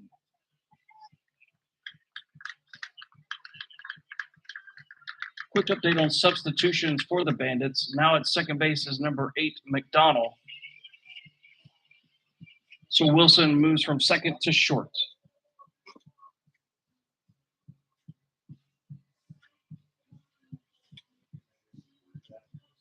So Armstrong's day is over. Can't close the book on him because the runners at first and second are his responsibility. But it took Fort Mill too long to get into the bullpen. I know that sounds harsh, but that's really where we're at. If you're going to have a chance, you really needed to get into that bullpen an inning plus a couple outs ago. And I see Coach Collier with his phone out with a radar. I see Ryan Chiz with his phone out with a radar. And that is no bueno. Because, by the way, this is an official game. Fort Mill got their chances at bat in the 5th. You cleared the 5th inning. That makes it official. So if rain comes, tough turkey. And I want to say there's substitutions for Fort Mill because Coach Skula also approached the home plate umpire, who's now going to have a chat with Coach Gregory. And I'm looking at the runners. It's still Barshow and Busquet. So looking down, and it's Gaff, Craddock, and Bartolotti. So whatever change is made, I cannot tell you what it is because I'm not 100% sure. But Brian King is the new pitcher for the Bandits. And the first batter he will face is Drew Gaff.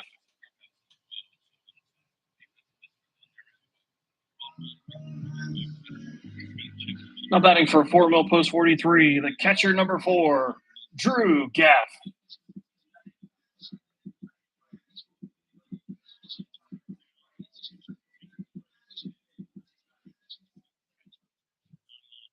Drew Gaff, by the way, 2 for 2 tonight. If he can get base hit number 3, Fort Mill could be right back in this thing. It's 9-3 Bandits. The pitch to Drew, breaking ball off the outside corner. And here we go. Can Fort Mill make a massive comeback? The first game between these two, the final score was 10-9. And there's now the weather alerts going off on my phone. Pitch, nowhere near.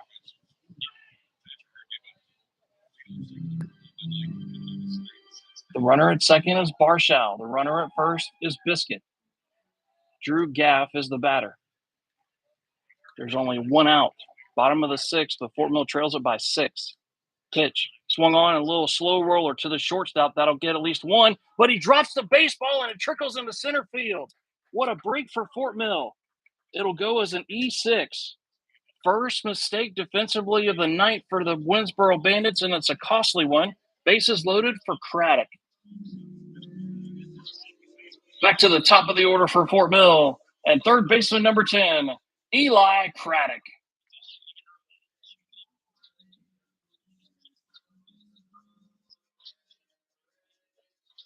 And I'm not saying this is going to happen, but the wind is blowing, not quite as hard as it was, out to right center field. Right here, I just take a little base hit pitch, called a strike. Eli checked the swing, but it was in the front door. Very similar to the breaking ball Nick Kreis threw that was not called a strike, by the way.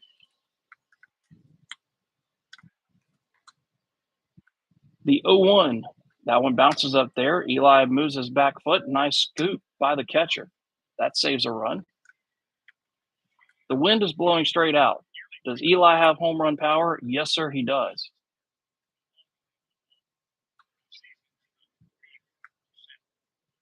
Pitch from King, nowhere near. It's 2 balls and a strike.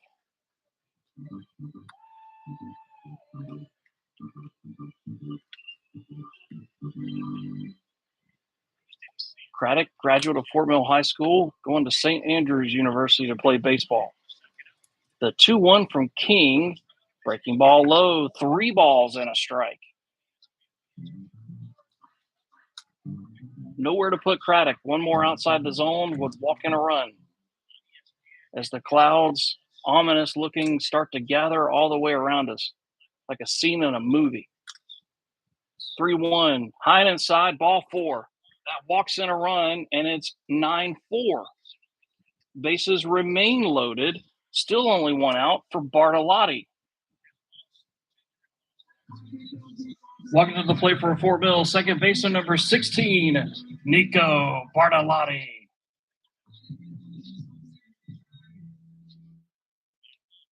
Let's see what Nico's done tonight. Oh, not much, really. A 2-run homer, a walk, and a single, and a stolen base. That pitch called a strike. I believe he's officially taken the team lead in base hits. Your leaders on the team in base hits, it's Bartolotti and Craddock, kind of 1-2. They keep swapping it back and forth. Scott Young is up there as well. The 0-1, breaking ball right down Tom Hall Street, but misses low. 1-1 to count to Nico. His 2-run homer back in the first was just to the right of the scoreboard. If he sends one there now, it'll be a slam, because that's exactly where the wind is blowing. The 1-1, breaking ball gets away from the catcher, but not far enough away for anybody to advance. 2 balls and a strike.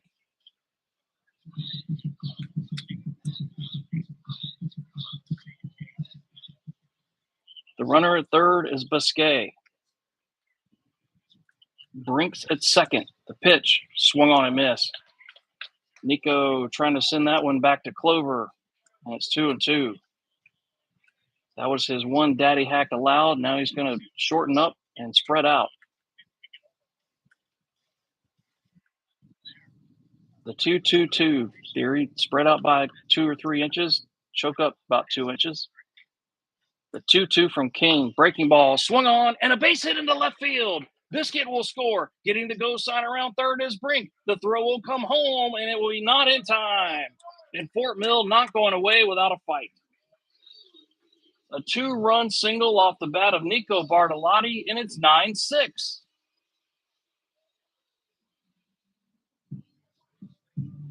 Next up for Fort Mill, shortstop number 3, Gabe Simmons.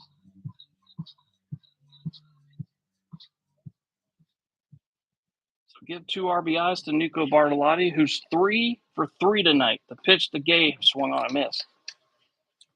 A homer, 2 singles, stolen base, a walk, and now 2 RBIs for Bartolotti. I wish he would just do more of his part to carry this team.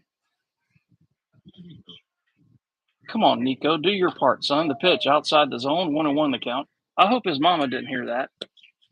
She'd whoop my tail. Oh, boy. Just be very kind with my eulogy, fellas. The 1-1 swung on a foul back to the screen, and Gabe was trying to lift and separate there. But now a ball and 2 strikes. Runners at first and second. Elijah's out at second. Nico's at first. Pitch to Simmons. Breaking ball. Gets through the 5-hole of the catcher. Both runners will move up 90 feet.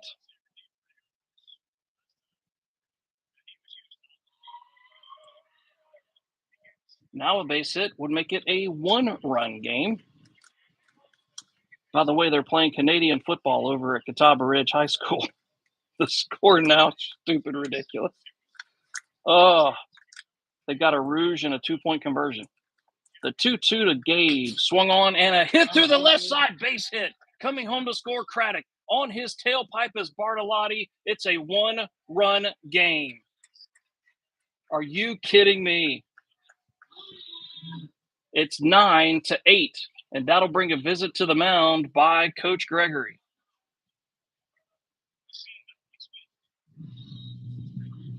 And he's going to make a pitching change just like that. So give a base hit to Gabe Simmons. Give Gabriel 2 RBIs. And there goes the horn for meaning lightning is in the area. No way.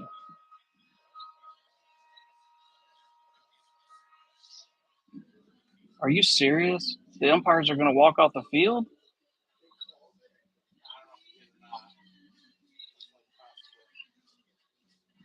The home plate umpire is going to go into the dugout and have a chat.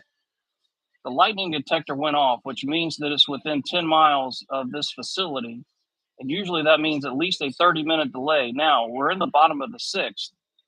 So what does that mean? Does that mean the game is over? Because if it is, it's a loss, and it's a massive loss for Fort Mill because it would give Winnsboro the series 3-1. And now our athletic director and assistant coach Travis Collier now having a conversation with the field umpire as they talk soup. The thing that Winnsboro wants here is for the game to be called. They want to be called so they can take the victory home. If you're Fort Mill, you're hoping that it's just a 30-minute delay and we're going to play baseball because it's 9-8. And Simmons is on base representing the tying run, and it's 9-8, and they're looking at the radar. So we will see what the thing is, waiting on our athletic director, Mac Banks. He's talking to head coach Tom Skula. Coach Collier kind of walking behind home plate. Now they're going to go back to the dugout, but I don't know what is being said.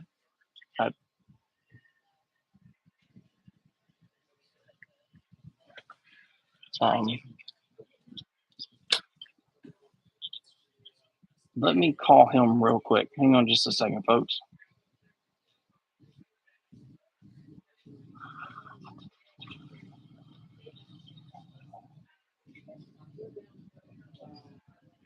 We'll send him a text first.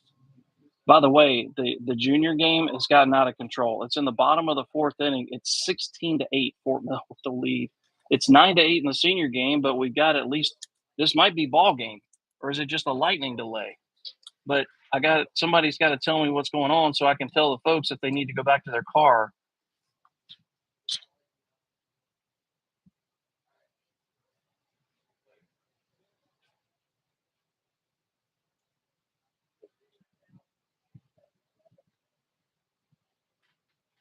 So we are officially in a lightning delay. So there'll be at least a 30-minute break.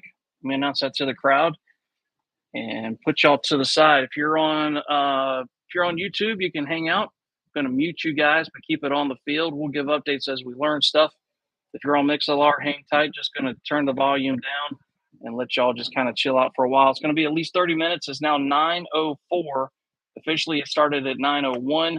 So there'll be at least a 30-minute break, and we will come back to you fine folks. Your score is Winnsboro 9 and Fort Mill 8 in the bottom of the 6th inning. But we'll be back with y'all in just a little bit here on the We Are Fort Mill Broadcasting Network, powered by MixLR and YouTube.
Yeah, the change in the break. So we're going back live, ladies and gentlemen. We're going to play ball.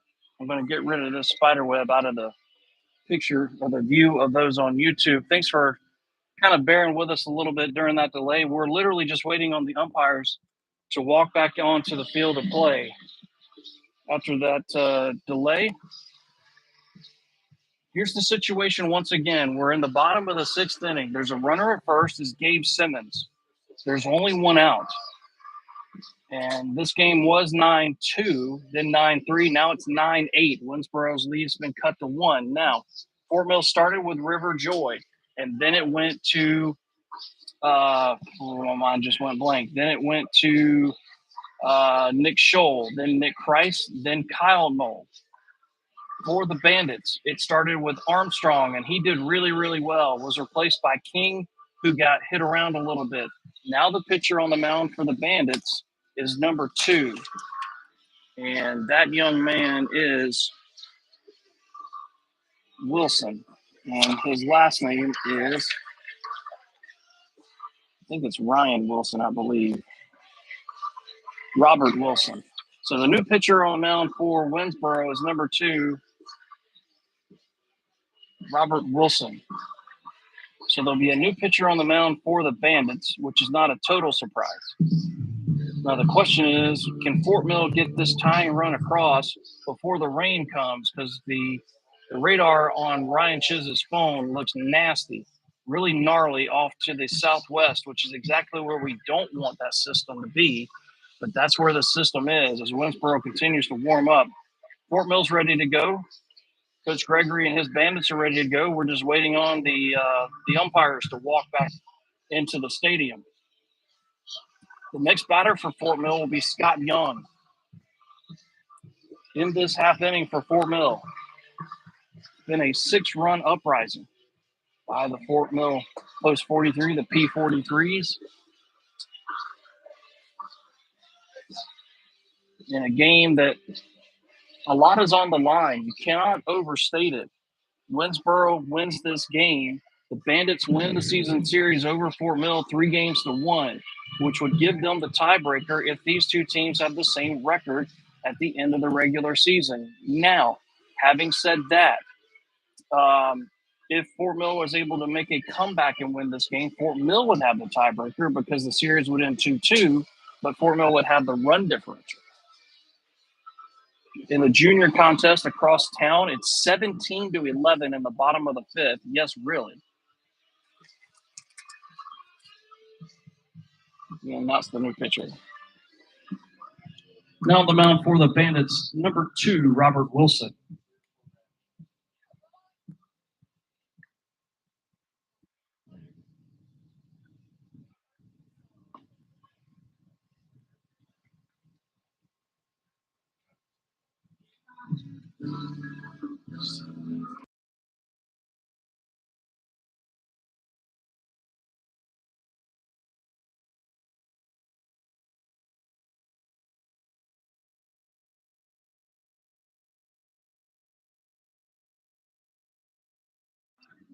So here's Scott Young. Scott is 0 for 2. He walked back in the first. We would take that in a heartbeat. By the way, in the College World Series, LSU is 9 outs away from being the national champion for the 7th time in their history. So here's the first pitch to Scott Young. As we go back to action, the pitch sails off the outside corner for ball 1. This half inning started very violently with a double from Zach Jennings, and that's when the episode began. The pitch, runner takes off for second. The throw down will skate into center field. On his way to third is Simmons. Will he make it? And yes, he will.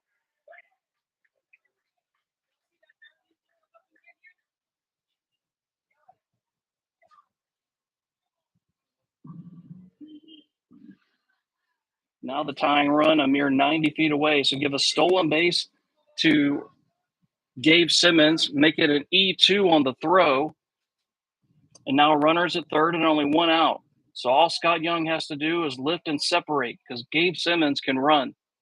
Just a fly ball would do the trick. The pitch, nowhere near, and it's 3 balls and no strikes to Scott Young. And it looks like they're kind of pitching around Scott. If they do that, they'll have to tangle with Zach Jennings, who lurks on deck, but walking Scott would put the double play back in order. The 3-0, and it comes inside and hits him.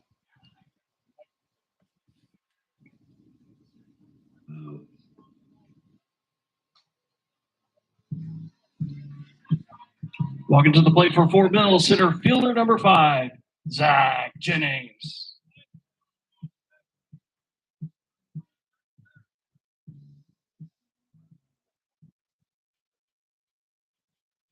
Zach so far tonight is 1 for 3. He started this inning with a double. The pitch swung on and rode through the whole right side. Tie ball game. Simmons will score, and we're tied at 9. Yes, sirree.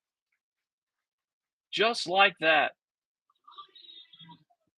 And the line continues to move for Sam Chiz.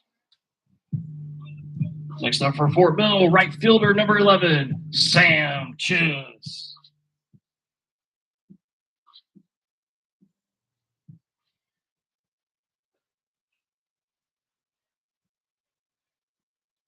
Pitch, inside corner, called a strike. What's the song by LL Cool J? You can't call it a comeback. I've been here the whole time. Showing my age with that song. The pitch, that one split the heart of the plate but missed low. And for some reason, this headset doesn't have as long of a cord as the other one does. And it's really bugging the crap out of me. The pitch swung on a miss. Foul tipped into the glove of the catcher, actually.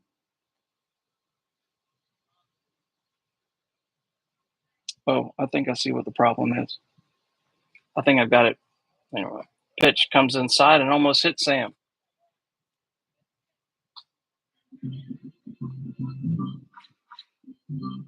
Runners at first and second. Only 1 out. It's a 2-2 count to Sam Chiz. Pitch swung on in a chopper to the third baseman. He'll step on the bag for 1 to throw across the diamond. Will not be in time. So that'll go as a fielder's choice. It'll go 5 unassisted on the putout. Runners at first and second. 2 down for Barshow. Next up for Fort Mill, the left fielder, number 8, Jonathan Barshow.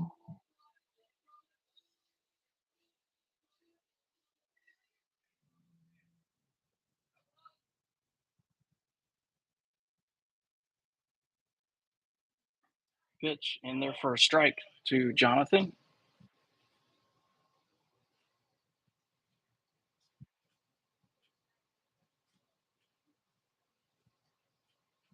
Pitch off the outside corner, 1-1 the count to Barshow. Jonathan is 3 for 3 tonight. If he makes it 4 for 4, Fort Mill could take the lead. Pitch from Jonathan, swung on a chopper off the glove of the pitcher, and it caroms into center field. Coming around third on his way home will be Jennings, and he will score. Fort Mill takes the lead. Call that a base hit that'll trickle into center field, and it's 10-9. And the inning continues for Biscuit. Next up for Fort Mill, designated hitter number 12, Hunter Busquet.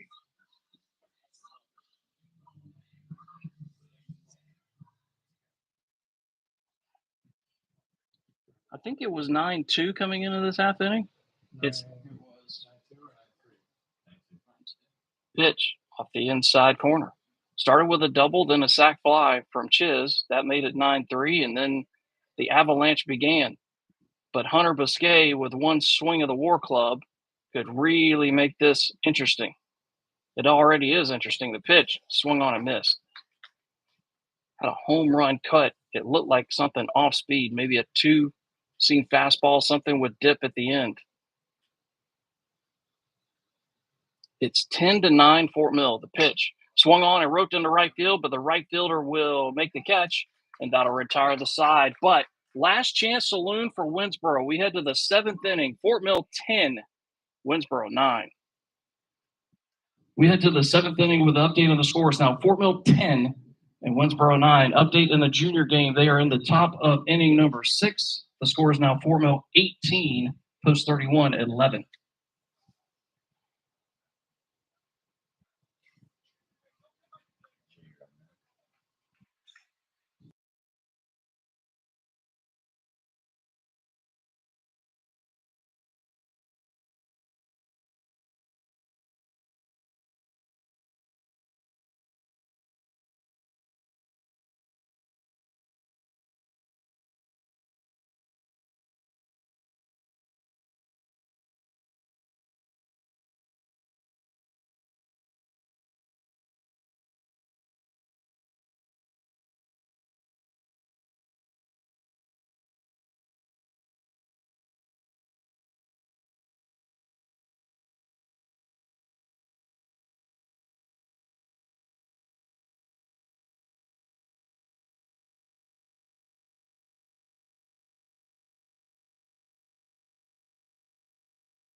So Jager Pankowski, the new pitcher on the mound for Fort Mill, and the first pitch is called a strike to Robert Wilson. Fort Mill had work to do, and now it's last chance saloon for Winnsboro. Talk about flipping the script. The 0-1 from Cheese. There's the slider off the outside corner. And that's the problem. And now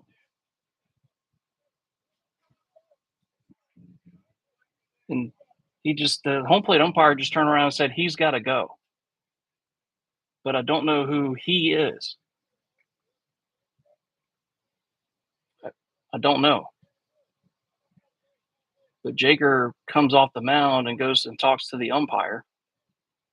And I'm not really sure.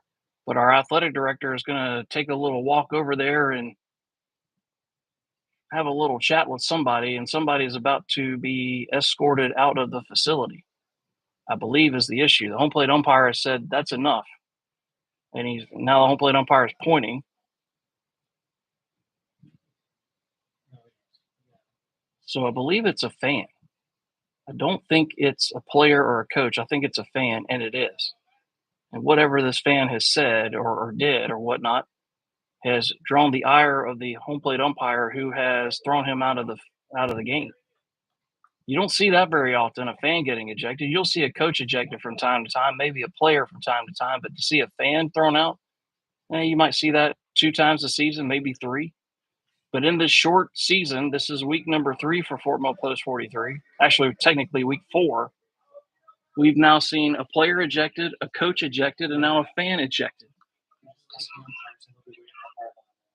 Oh, well, good for you.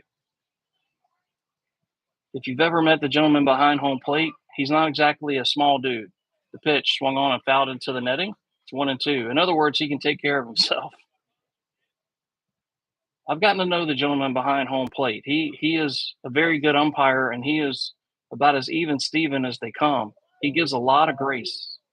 The 1-2 swung on and popped up right side. Coming in is Sam. Going out is Nico. It'll be Sam, and he'll squeeze it for out number 1. What'd you say, Ryan? Oh, yeah, big time. Despite what Chris has to say about him. Here's Solomon. Now batting for the Bandits, number 18, LJ Solomon. They were giving him a hard time about being Hollywood late. Hey, if you're on time, you're on time. He beat the clock. Pitched to Solomon, who's had a good night tonight, both offensively and defensively for the Bandits. Looks at ball 1 off the outside corner. from Pankowski, a Fort Mill graduate headed to Brevard College. The 1-0 swung on and fouled out of play right side. It's 1-1. Now, it makes me wonder, because Nico's going to Brevard, right? So can Nico, Biscuit, and Cheese all be roomies in a suite kind of thing? Boy, that'd be torturous. The pitch off the outside corner, 2-1. Nobody, no, it's not. It's a terrible idea, but a lot of fun would be had. Pitch, outside corner at the knees. There's the changeup. It's 2-2 from Pankowski. Those two alone. Yeah, Nico would be an innocent by collateral damage, as it were. The 2-2 in the dirt. Check this swing. Yes, he did. Now it's 3-2 to Solomon. He represents the tying run. Jaeger kicks and fires. Pitch is swung on and popped up a mile high, and it goes out of play as it bangs into the stands first base side. The first game of the season was between these two in this ballpark. The final score was 10-9. But Winnsboro won the game. Now it's 10-9 Fort Mill with the slimmest of leads. And we're getting really lucky with the rain. We got to speed this up. The pitch, inside corner, call strike 3, got it. What a pitch from Jaeger Pankowski. And the final hope for the Bandits. And now he's going to go back to his book. Somebody, I think, just got warned or exited from the game as well. And the last chance will be number 10. That's Kelton Mobley. Not batting for Winnsboro. Number 10, Kelton Mobley. As this game has gotten chippy, and you'll see that from time to time. When a team's got a big lead, they're in control of the game, and then all of a sudden the script gets flipped. I've been on both sides of this coin. It does become chippy between the players, the fans, the staff. It does, because it becomes very emotional very quickly. The pitch to Mobley right down Tom Hall Street for a strike. If Fort Mill can get this third and final out, what a massive win this would be for Post 43. The 0-1 in the dirt. Good eye by Mobley. He's 0 for 3 tonight.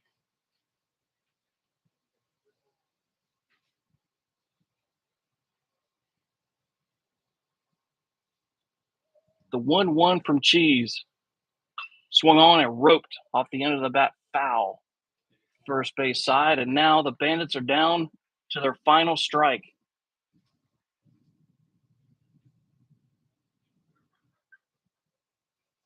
Pankowski looks at Gaff. He flashes the signs, the pitch. Check the swing, ball in the dirt. Good eye by Mobley. It's 2-2.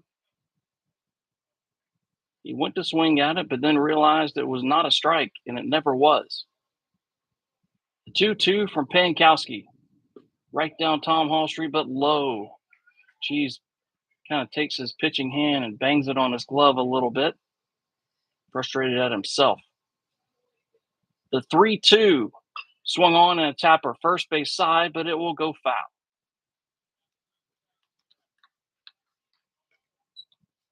Fort Mill drew first blood 2-0 on the 2-run home run from Nico Bartolotti, and then Winnsboro just went roughshod and made it 9-2. Now it's 10-9 Fort Mill. And that sixth inning will live on forever if Fort Mill can get this final out. The 3-2 swung on and a chopper right back to Cheese. He'll underhand toss the first. Ball game. Fort Mill comes off the deck and wins it 10-9. Back with the totals after this. Ladies and gentlemen, that's the ball game. Your final score: Fort Mill 10, Winnsboro 9. Thanks so much for coming out tonight, supporting these wonderful players and coaches. We really do appreciate it. Hope everybody has a safe ride home. Next game up for Fort Mill right back here tomorrow night in the friendly confines of the Hive. 7 o'clock first pitch against Lancaster. Until then, so long, everybody.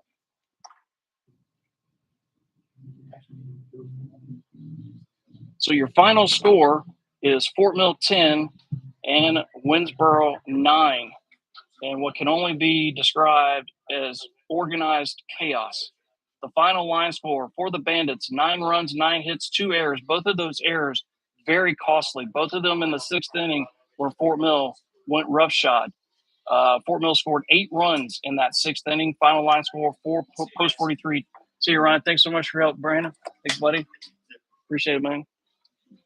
Shopee, love you, brother. Yeah. Final line score for Fort Mill, 10 runs on 14 hits, no errors. And if you look at the number of runners left on base, it was pretty stark there for Fort Mill. It did not look good at all. But Fort Mill with the massive comeback, and it wasn't really – a lot of times you'll see the big hit come and go in a comeback of that sort. But that really wasn't the case. You look at that sixth inning, started with a double, then a sac fly by Chiz, then a single, a hit by pitch, an error, a walk, a single, hit by pitch, single, fielder's choice, single, and a line out. So basically my point is 8 runs basically with paper cuts. It was death by 1,000 cuts as Fort Mill comes back and wins this game 10-9, and Fort Mill takes the series over Winnsboro. The series tied 2 games apiece, but Fort Mill takes the tiebreaker because of the run differential, which ended up being plus 12 for Fort Mill Post 43. So that's one series in the books. Fort Mill to the good. It was a cliffhanger.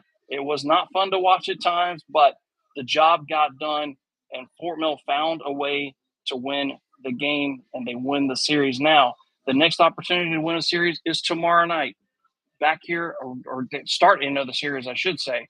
Tomorrow night, we start the series against Lancaster, the first game of 4 against Jimmy Jackson's Post 31 guys, who are a tough customer. They gave Fort Mill fits winning the series last year 3-1. Lancaster can play as well. Very similar to Winnsboro, a scrappy team that's going to pitch good, play good defense, and give you a really hard time. Fort Mill's got to come out swinging. The next chance to win a series will be Thursday night on the road at Rock Hill. A Fort Mill victory gives Fort Mill the series over Rock Hill. A loss, and then you're into the tiebreaker situation. But one game at a time. We'll be back on the air tomorrow night with all the action between Lancaster Post 31 and Fort Mill Post 43. Fort Mill Post 43 now 7-4 on the season. As, by the way, the junior game there in the bottom of the 6th inning at Catawba Ridge, Fort Mill Post 43 just going crazy. It's 19-11 juniors, so they look like they're going to get off to a winning start this week as well. Appreciate y'all tuning in tonight wherever you may be across the fruited plains. On behalf of our athletic director, Mac Banks, senior head coach Tom Scula, I'm John Turner, voice of Fort Mill Post 43 seniors. Until tomorrow night, so long, everybody.